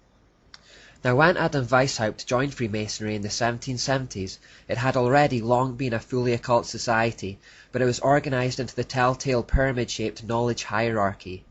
The masses or muggles at the lower end of the society were completely ignorant of the true nature and meaning behind their doctrines and rituals. It was only as they rose through the degrees of esoteric knowledge and moved closer to the all-seeing eye of Lucifer at the top that the truth, or so-called light of Freemasonry as they see it, began to illuminate their minds. I use the past tense, but it's the same today.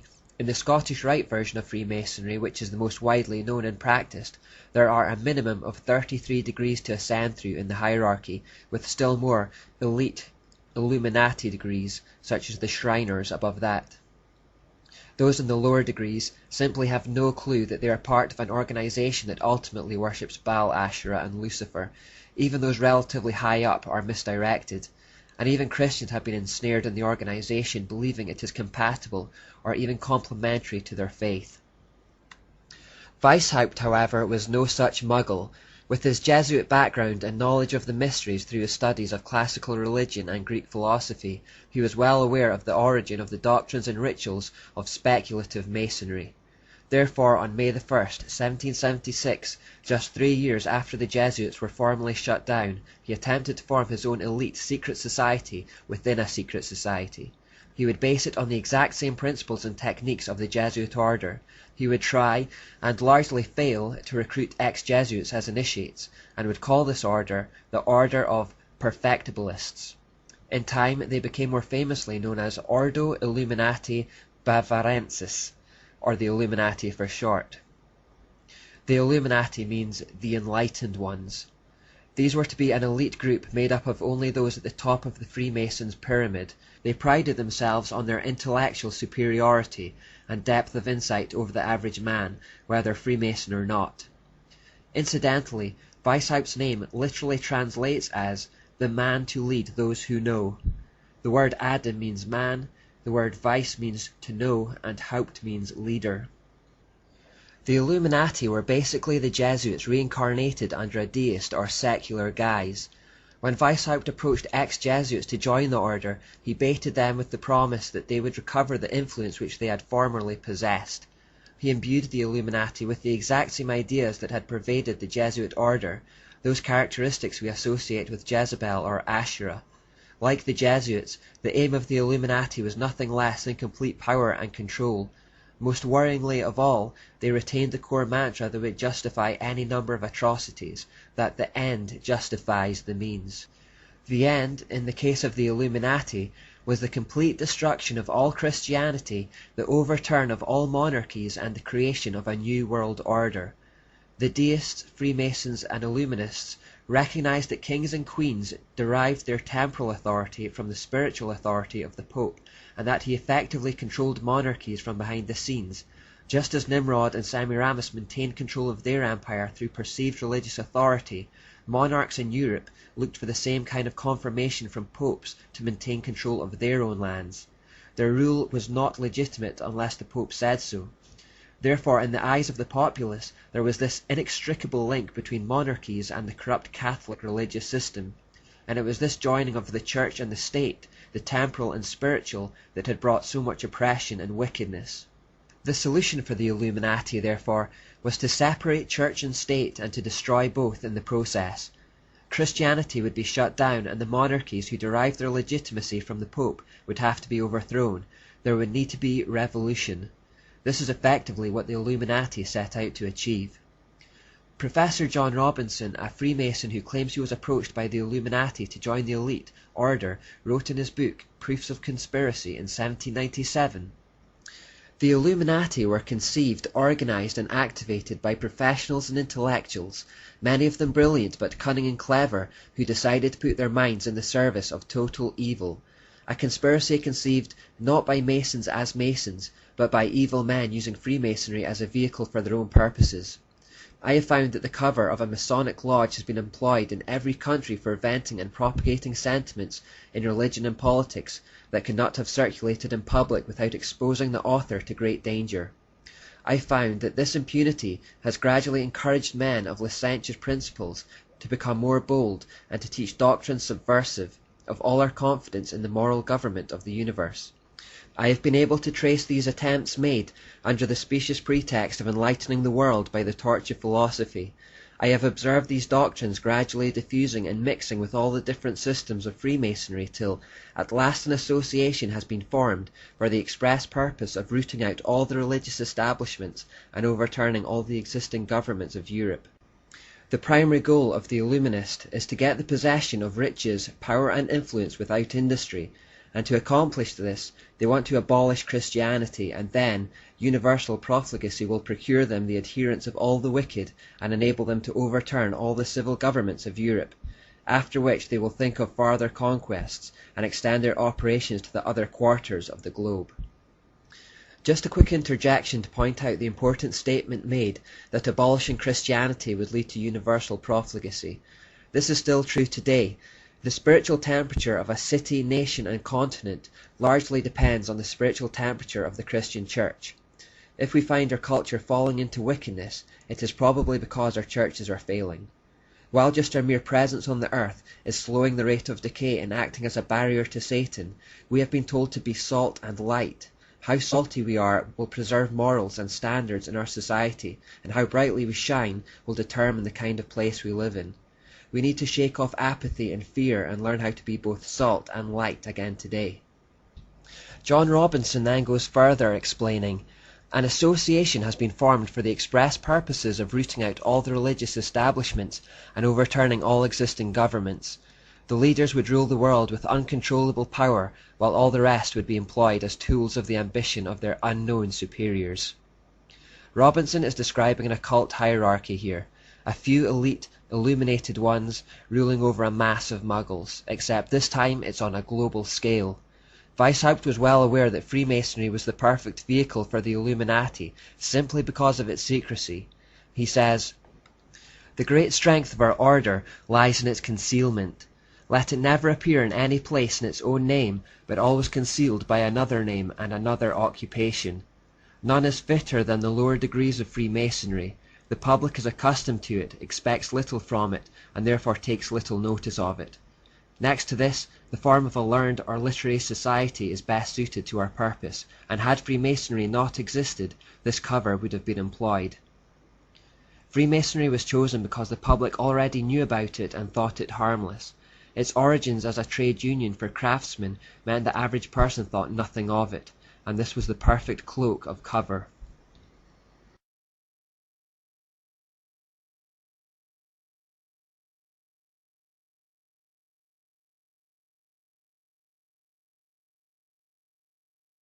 If we look a little more at the principles of the Illuminati, we'll see them as a continuation of the Jesuit order. For example, Adam Weishaupt wrote, "If in order to destroy all Christianity, all religion, we have pretended to have the sole true religion, remember that the end justifies the means. those which we have taken to deliver you, those which we have taken to deliver one day the human race from all religion, are nothing else than a pious fraud which we reserve to unveil one day in the grade of magus or philosopher illuminated. Once again we see that phrase, the end justifies the means. Everything and anything could be perpetrated by an illuminist as long as the end result was the right one, the advancement of a new type of society. This could, and indeed would, involve even violent revolution and the destruction of property, lives, and society itself. One of the mottos of the Illuminati was, "Order out of chaos." The idea was that they'd introduce chaos in the forms of wars, fighting, and distrust, and then having created it in the first place, step in to offer their own self-serving solutions which people would clamber to accept. Using the fifth column, a network of spies would be integrated into society to do the job. In these respects, there was virtually no difference between the Jesuit order that Weishaupt had come from and his new society. The only real difference was that the Jesuits had claimed to be a religious order, while the Illuminati conducted their efforts in a deistic or secular guise. We see in the Illuminati the trademark thirst for control that suggests Ashura's presence. The Illuminati didn't care whether people agreed to be ruled by them or not. They saw it as their right, as intellectual superiors to the Muggles, to impose upon the world what was best for it. The Illuminati were, and still are, a people who despise legitimate authority and work tirelessly to usurp it. When they are in a position of weakness, they work towards that end through subterfuge, deception, and lies. However, they made no bones of the fact that they fully expected to one day be in a position of power, and when that day came, they would rule tyrannically with intimidation and terror. Their ultimate aim was complete control, and they would go to any lengths to attain it. The whole order works within the trademark hierarchy system as well. Some quotes. The first duty of the reader of this synopsis is to obey the edicts of his Grand Lodge. Right or wrong, his very existence as a Mason hangs upon obedience to the powers immediately set above him. Failure in this must infallibly bring down expulsion, which, as a Masonic death, ends all. The one unpardonable crime in a Mason is contumacy or disobedience. The first duty of every Mason is to obey the mandate of the Master. The order must at once be obeyed. Its character and its consequences may be matters of subsequent inquiry. The Masonic rule of obedience is like the nautical imperative: obey orders even if you break owners. Again, just like the Jesuits, right or wrong is unimportant compared to slavish obedience to the hierarchy. Combined with the end justifies the means, there are no moral barriers left between people and the darkest depths of depravity.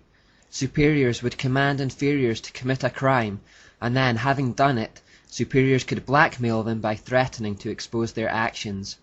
The Jesuits also used confessional booths to blackmail and control kings and queens in this manner. According to a joint deposition signed by Professor Renner and his 3 colleagues, the object of the first degrees of Illuminism was to train the adepts in the system of espionage. Once the member had so committed himself to such nefarious acts of espionage, treason, or other treacherous enterprises, he remained in a state of perpetual dread, fearing his superiors might at some time reveal the criminal activity. Remember how the Jesuits had various methods of suppressing their conscience and avoiding justice that mainly centered on lying, deception of self and others. This also continues in the Illuminati. You must conceal all the crimes of your brother Masons, except murder and treason, and these only at your own option. And should you be summoned as a witness against a brother Mason, be always sure to shield him. Prevaricate, don't tell the whole truth in his case, keep his secrets, forget the most important points. It may be perjury to do this, it is true, but you're keeping your obligations, and remember, if you live up to your obligations strictly, you'll be free from sin. As for the Ashura or Jezebel trait of intimidation, when a brother reveals any of our great secrets, whenever, for instance, he tells anything about Boaz or Tubal-Cain or Jachin or that awful Mahabone, or even whenever a minister prays in the name of Christ in any of our assemblies, you must always hold yourself in readiness, if called upon, to cut his throat from ear to ear, pull out his tongue by the roots, and bury his body at the bottom of some lake or pond. Of course, all this must be done in secret, as it was in the case of that notorious man Morgan, for both law and civilization are opposed to such barbarous crimes. But then, you know you must live up to your obligation, and so long as you have sworn to do it, by being very strict and obedient in the matter, you'll be free from sin. What I've aimed to do in the last few parts is to show that through Freemasonry, Satan didn't abolish his plans in the Enlightenment. He merely changed tack and perpetuated his mysteries under a deistic or secular guise. The words of Weishaupt explaining the purpose of his order give it away. He said it was for illumination, enlightening the understanding by the sun of reason, which will dispel the clouds of superstition and of prejudice. We haven't seen language like that for a while, but the source of this enlightened understanding is the sun, and we know that the sun represents Baal. So the usual themes are all here: deception, control, total obedience to the hierarchy, and esoteric knowledge from the sun. In order to conceal the true meaning and nature of their society, Freemasons, like all occultists, make frequent use of symbols to communicate hidden ideas in plain sight. Having come this far in our study, we should now be equipped to decode these symbols when we see them, and so that's what we'll look at next.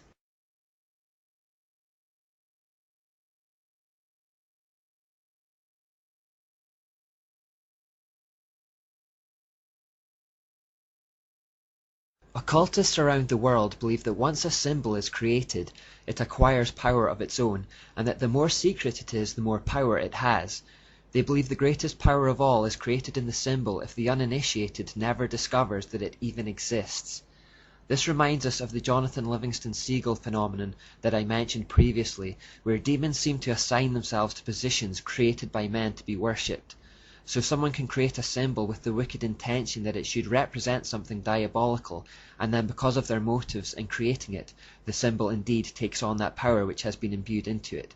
It's nothing less than witchcraft. But if secrecy gives strength to the power of the symbols, they need to give them double meanings to help with the concealment. Albert Pike, a 19th century 33-degree Mason, wrote an authoritative and infamous book revealing the secrets of the craft called Morals and Dogma. In it he writes, "Masonry, like all the religions, all the mysteries, Hermeticism and alchemy, conceals its secrets from all except the adepts and sages, or the elect, and uses false explanations and misinterpretations of its symbols to mislead those who deserve only to be misled, to conceal the truth, which it calls light, from them, and to draw them away from it." The adepts, sages, or elect refers to those of the 33rd degree or above, the so-called illuminated ones. Morals and Dogma was never intended for the eyes of the lower Masons or the profane non-Masons. The title page of the book asks that anyone in possession of a copy should return it to the lodge upon his withdrawal or death, so that it would never reach a mass audience. Copies have, however, crept out of the lodges, and its contents are available for public consumption. Albert Pike says of the symbols within Freemasonry, "Part of the symbols are displayed there to the initiate, but he is intentionally misled by false interpretations. It is not intended that he shall understand them, but it is intended that he shall imagine he understands them." He then goes on to say, "There must always be a commonplace interpretation for the mass of initiates, of the symbols that are eloquent to the adepts." Here Pike clearly outlines that every occult symbol Freemasons use should have a false public meaning in order to keep the true darker meaning hidden. When non-Masons or even lower-level Freemasons ask about doctrines or rituals, they will be misdirected with the false interpretation so as to keep them from the diabolical truth. It is only as they advance and prove themselves at the lower levels that the truth is gradually revealed to them. Like we have consistently seen, this system of double meanings is the very definition of the occult: dark ideas and meanings concealed in full view through allegory and symbolism. With this in mind, take a look at this picture from the Grand Lodge of North Carolina. You should now be quite adept at interpreting these symbols. There's the sun representing Baal, there's the moon representing Asherah, an all-seeing eye above everything representing Lucifer. The rays coming from the eye signify that Lucifer claims to be the giver of enlightening knowledge. 33-degree Mason Manly P. Hall explains of the all-seeing eye. The all-seeing eye symbolizes God, who is obeyed by the heavens, manifested in the heart, and will reward the righteous. This symbol is famously represented on the US $1 bill and is depicted by an eye in the pyramid. The pyramid is incorporated in the symbol because God is the great architect. Now we know that the eye doesn't represent God at all, but represents Lucifer, and so that's a misdirection. You will also notice that the sun and moon are above columns. This is a new one, but columns in Freemasonry represent gods. Therefore this image in its entirety, which is replicated frequently in the craft, shows a sun god, a moon goddess, and above and behind them all is Lucifer. Columns are also phallic symbols. Albert Mackey, 33° Freemason, writes, "The phallus was an imitation of the male generative organ. It was represented usually by a column, was surrounded by a circle at the base. The circle at the base represents the female vulva, and therefore inserting the upright column into the circle makes it a sexual symbol, and that brings us back to this symbol we looked at earlier." An article in a Masonic bulletin says, "The female principle, symbolized by the moon, assumed the form of a lunette, or crescent, while the male principle, symbolized by the sun, assumed the form of the lingam, and placed himself erect in the center of the lunette, like the mast of a ship." Remember the mast and ship symbol from Catholicism. There are so many ways to express this exact same idea. We saw earlier that the obelisk outside the Vatican made this point and circle symbol from the air, but you will find these obelisks or Asherah poles literally all over the world. The most imposing and important ones are to be found in the major cities or power bases and financial capitals, but wherever you live, you will probably not have to go far to find one close to you. This obelisk is from London, and this one is from Paris, and this one is from New York. And these were all taken directly from Egypt and rebuilt in their new locations in the 19th century. The London and New York obelisks are a pair, while the twin of the Paris obelisk is still in Egypt. You'll find them on every continent, in democracies and autocracies, in nations of all political persuasions. You'll find them in major capitals, in financial centres, and probably near seats of government and power, but also in the furthest flung and most remote areas of a country. You'll find them in your local parks, in your local graveyards. They are all pervasive around the world and are nothing but sexual symbols representing the satanic sun god, Baal. During the summer of 2009, while still researching the series, I visited the Wallace Monument in Stirling, Scotland, and suspected just from its design that a Freemason may have been involved. These suspicions were quickly confirmed. It was in fact designed by a Freemason. Now obviously it could be argued that most towering buildings today are column-shaped, so a level of common sense must be employed. Not every skyscraper was designed to be a hidden symbol. However, you will find that wherever Freemasons have been involved, sexual connotations are no accident. You will also see obelisks very frequently in graveyards. Often they are for deceased Freemasons, but again, this is not always the case. It appears to have just become the fashion for some, and many may have picked them without realizing their origin. Remember the recurring mountain theme from earlier also. Satan likes to claim the high points in his bid to become the Most High. With that knowledge, I looked for the high points in Scotland's capital city, Edinburgh, to see if there was an obelisk present. Sure enough, on Carlton Hill, there is a significant one that gives views over the whole city. Notably, it is within easy view of the Scottish Parliament, the castle, and other traditional strongholds of power. As the King of Tyre wants to control the Prince of Tyre, the human governors and rulers, you will often find this symbolism within range of governmental buildings or financial centres. There is also a theory that these monuments are built along ley lines being geometric lines that run along landscapes, connecting ancient or secret features together. The idea is that they are channels along which energy can flow between points. It might be an interesting experiment if you were to find the high points within your own area and check for obelisks. If there are no obelisks, you may instead find stone circles or other deliberately designed shapes. Alternatively, look for the seats of power, influence, and financial centres, then check for any obelisks or occult symbols that are overlooking those buildings. Perhaps survey the geometry, degrees and angles at which the obelisk stands to those buildings. You may see physical evidence of satanic influence over government leaders in this way. I know for sure that the local high point in my town often has a stone circle made out of rocks, and if you move them and go back later, they'll have been rearranged back into a stone circle again. Have a look and see what you find.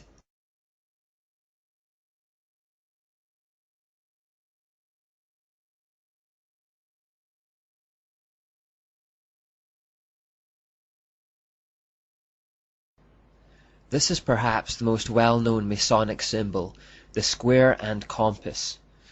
Low-level Masons are told that the G stands for God or geometry, which the great architect used to design the universe, but the real hidden meaning is that it's representative of the sex act, as usual. The letter G stands for generation or generative power. Albert Pike writes in Morals and Dogma that sexual union could be represented by the letter G, the generative principle. This term generative principle is code for the sex act. Pike goes on to explain that the compass therefore is the hermetic symbol of the creative deity, and the square of the productive earth or universe. Therefore the Masons look at the compass as a male element and the square as the female element, which interact to produce the G in the middle. The square and compass is also an adaptation of the most wicked symbol of all, the hexagram. Historian John J. Robinson reveals in his book, Born in Blood, The Lost Secrets of Freemasonry, that the Mason's compass is nothing more than the satanic hexagram with some key pieces removed. As Robinson points out, the Mason began with a fully formed hexagram and then simply removed the horizontal bar from each interlocking triangle. The upper triangle was then stylized into a compass, while the bottom triangle was made into a square. Finally, he placed a G in the middle to represent the generative force of the male and female together. In this next example, we see they put a sun god in the middle instead of the G. The full hexagram is also used in Freemasonry. Masonic author Albert Mackey tells of the sexual connotation of this hexagram. The triangle pointing downward is a female symbol corresponding to the yoni, and the upward pointing triangle is the male, the lingam. When the two triangles are interlaced, it represents the union of the active and passive forces in nature. It represents the male and female elements. The upward-pointing male triangle is represented by light, and the downward-facing female triangle is dark. They interlock again with a sexual connotation. These symbols have many layers, and nothing is there without great thought and attention. The hexagram also represents the number of the beast, which is 666, because it has 6 points, 6 sides, and 6 angles. Notice also the T or Tau within this particular hexagram. T represents Tammuz, the product of the union between the sun god and moon goddess. The little circle on top of the T also turns this symbol into an Ankh cross. The Ankh in occultism is representative of the life-giving power of the sun. It's also worth highlighting that this male and female, light and dark duality concept has survived in the Eastern forms of the Babylonian religion, such as Buddhism. For example, we are probably very familiar with the yin and yang symbol here. In this symbol, the light side of course represents the male aspect and the dark side represents the female aspect. This again is a sexual symbol, and it's very commonly used in the world today.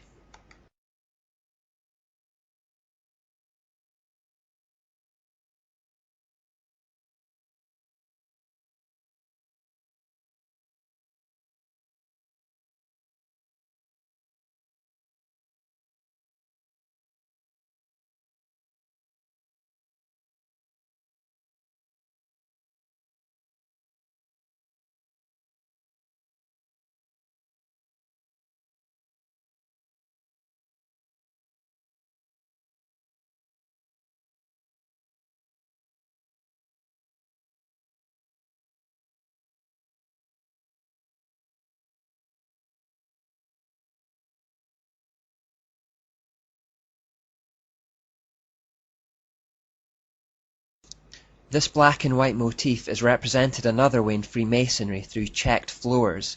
This is a suitable way of hiding its true meaning from the profane. Albert Pike said the black and white pavement symbolizes the good and evil principles of the Egyptian and Persian creed. It is the warfare of Michael and Satan, light and shadow, which is darkness, day and night, freedom and despotism. The all-seeing eye, or Lucifer, is behind both Baal and Asherah, which means he's behind both the light and the dark. Good and evil, or light and dark, coming from the same source, is a satanic concept. This next photo is a great example of the double meaning of symbols. Look at the floor and you'll see the black and white checks, but you'll also notice a pentagram. An upright pentagram denotes man, Adam and Eve, and this is considered to be the light side. Turn the pentagram upside down, however, and it represents the dark horned goat of Satan, Baphomet. Now look at the photo again. From our viewpoint on this side of the camera, we see the pentagram as upright, which denotes a light organization working for the good of man, and this is how Freemasons portray themselves in public. They like to point out the good they do in the community. From the perspective of the Masons on the other side of the camera, however, and from their side of the floor, they see something quite different in that symbol. From their side, looking towards us, the pentagram is inverted, which is depicting Baphomet and the real dark agenda of the organization. What they see is different to what they present to us to see. Occultists of all types will frequently be seen to be very generous in public. They will become involved with charities, donate freely with their time and money, and generally perform acts that will endear themselves to the public. For example, it was widely reported in recent years that Harry Potter author J.K. Rowling was the most generous giver to charity in the whole of Scotland. This invites statements such as, well, if she gives so much to charity, she can't possibly be a bad person. Harry Potter can't be anything to worry about. We have to remember it is always in their best interests to present a light side to the public which draws empathy and trust, but which masks a dark hidden agenda. Freemasons also wear an apron within their lodges, and again we should now easily be able to make sense of the imagery contained on it. But the aprons are in fact double-sided, like this. The light front side is seen openly, but then contrast it with a hidden dark side that is concealed from view. One thing on the surface, another thing in reality. This quote from Masonic author Carl Cloudy sums it all up. Cut through the outer shell and find a meaning. Cut through that meaning and find another. Under it, if you dig deep enough, you may find a third, a fourth. Who shall say how many teachings? In his typically deceptive way, Satan hides meanings within meanings within meanings, so that darkness becomes light and light darkness. His intention is always to lead people away from the truth and towards their destruction. He is a master of deception. Albert Pike in Morals and Dogma cuts to the chase when he exclaims,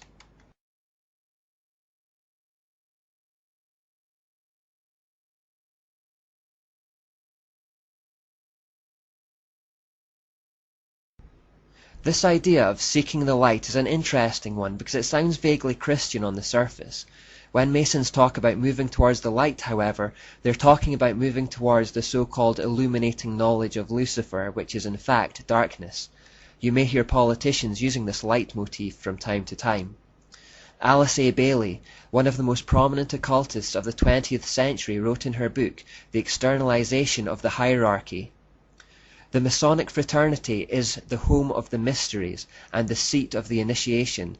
It is a far more occult organization than can be realized, and is intended to be the training school for the coming advanced occultists." She then goes on to say, "Every Masonic lodge is a temple of religion and its teaching instruction in religion. Masonry is the successor to the mysteries." It can't be made any clearer than that. Alice Bailey, incidentally, was one of the most influential New Agers of the 20th century. Indeed, she invented the term New Age, and wrote over 25 books by channeling from a demonic spirit guide. We'll find out more about her later in the United Nations section, but for now we only need to know that she knows what she's talking about when she talks about occult themes.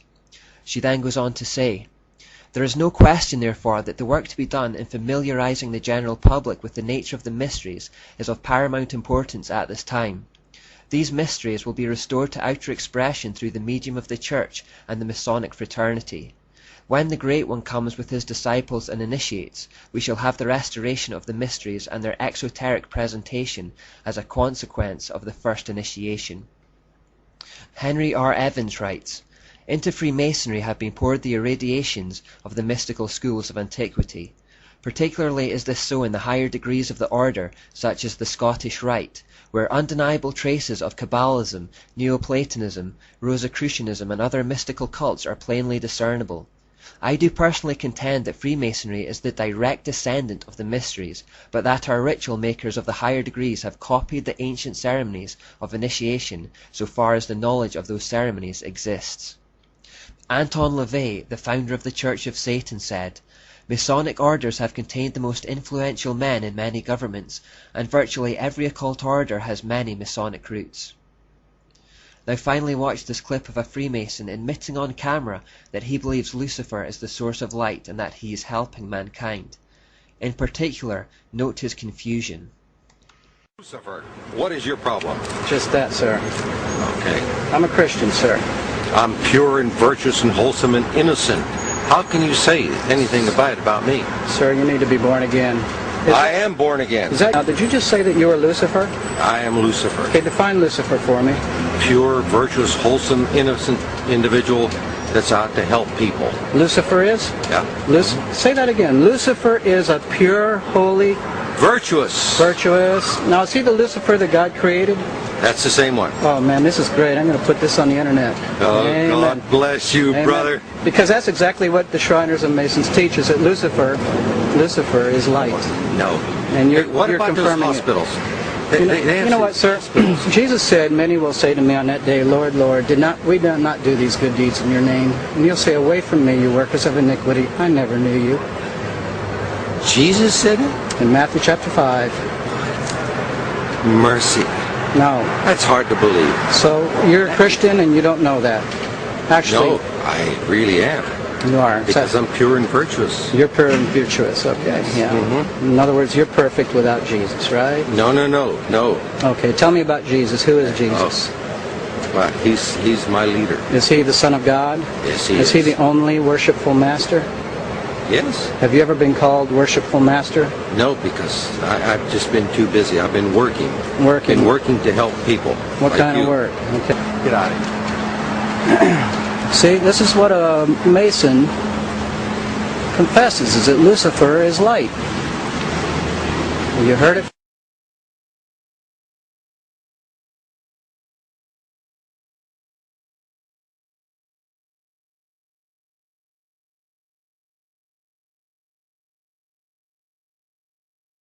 So we've learned about the nature of the Freemasons and Illuminati, and we've learned about their aim to destroy Christianity and monarchies.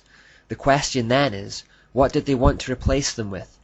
What kind of society were these enlightened individuals after? What would the new system look like in the secular New World Order they were trying to create? The answer to these questions are found in the writings of the classical Greek philosopher Plato. Plato's beliefs in turn were based on the mysteries as handed down through the Persians and his predecessor Pythagoras. Plato's most famous book is in fact called The Republic, and in this and his other works he has much to say on how a society should be run. The so-called illuminated ones took much inspiration from it for their vision of a new world order. So here are some key ideas from that book. Firstly, Plato believed that society should be divided into a hierarchy of 3 levels: the ruling elite, the auxiliaries, and the workers. It's more like a 2-tier system really, as there is no middle class as such. The middle tier just exists to impose the will of the upper tier on the lower. Plato believed that the average individual was incapable of running his own life, and that they should therefore submit unquestioningly to the ruling elite who, because of their superior and enlightened knowledge, would direct their lives for the greater good. He wrote, "And even in the smallest manner, one should stand under leadership. For example, he should get up or move or wash or take his meals only if he has been told to do so. In a word, he should teach his soul by long habit never to dream of acting independently. There will be no end to the trouble of states or of humanity itself till philosophers become kings in this world, or till those we now call kings and rulers really and truly become philosophers, and political power and philosophy thus comes into the same hands." What Plato was effectively describing here was a totalitarian state, a socialistic dictatorship. Plato believed that average men were nothing more than labouring beasts of the field, fit for nothing else but slavery. He believed that not all men were equal, and that only a small number of elites at the top of the hierarchy were fit to rule. Sound familiar? Those elites were those who were philosophers, i.e., those with the greatest capacity for knowledge. To Plato, it was knowledge that made one man higher than another. Again, I need to emphasize that the middle class is effectively abolished in the system. There's a small top tier that rules and a large bottom tier that is subservient, and then simply a group in the middle to implement it, like the army or police. Look at the economics of the world today and you will notice the middle class gradually being squeezed with higher taxes and greater debt burdens. The elite bankers caused a global financial crisis but were bailed out, and within a couple of years they were operating like nothing had happened, paying out just as large bonuses as ever. The middle class, meanwhile, are left with the tab by way of huge tax increases. During the financial crisis, you will notice that the very wealthy did not have to adjust their lifestyles at all. The gap between rich and poor widened. I won't go into that any further right now, but it is likely that the middle class will eventually be eradicated if they have their way. Plato also says, "We must look for the right kind of rule in one or two or very few men, whenever such right rule occurs. And these men, whether they rule over willing or unwilling subjects, with or without written laws, and whether they are rich or poor, must exercise their rule in accordance with some art or science. And whether they purge the state for its good by killing or banishing some of the citizens, or make it smaller by sending out colonies somewhere, as bees swarm from the hive, or bring in citizens from elsewhere to make it larger, so long as they act in accordance with science and justice, and preserve and benefit it by making it better than it was, so far as is possible, that must at that time and by such characteristics be declared to be the only right form of government." So chillingly here, Plato believed that those at the top of the hierarchy could manipulate, kill and control human beings as they wished, as long as it was for the greater good. Remember the satanic mantra that the end justifies the means. He states that it doesn't matter whether the masses are willing or unwilling to be ruled, and that they may be justly killed or banished in order to control populations.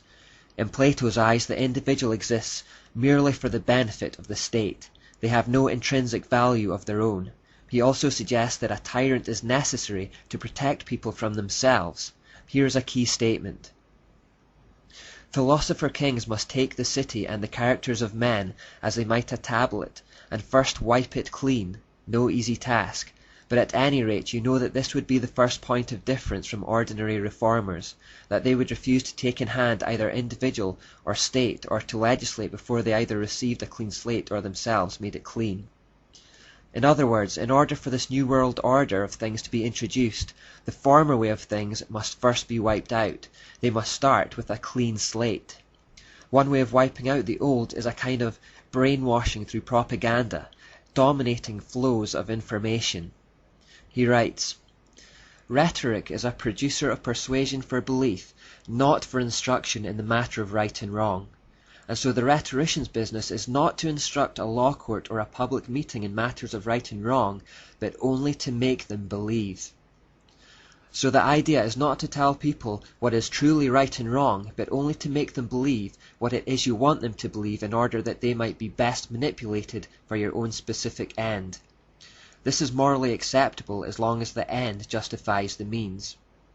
This is compounded when he says, "The profession of those who are greatest in wisdom, who are called orators and lawyers, for they persuade men by the art which they possess, not teaching them, but making them have whatever opinion they like." Plato praises those who have such smooth words of persuasion that they can make people conform their opinions to anything they wish. A barrier to wiping the slate clean, however, is parents who hold to the old value system. Therefore Plato suggests, all inhabitants above the age of 10 they will send out into the fields, and they will take over the children, remove them from the manners and habits of their parents, and bring them up in their own customs and laws, which will be such as we have described. This is the speediest and easiest way in which such a city and constitution as we have portrayed could be established and prosper, and bring most benefit to the people among whom it arises. So here Plato suggests that children should be taken away from their parents and raised by the state who know better, and who will instruct them in the ways required to bring about change. Not the truth about right and wrong, simply the ideas that will manipulate their minds into believing what they want them to believe. Also, like the Jesuits, who were ordered in military style, Plato believed that society should have a similar kind of structure. Notice how closely this passage mirrors the Jesuit philosophy. Military organization is the subject of much consultation and of many appropriate laws.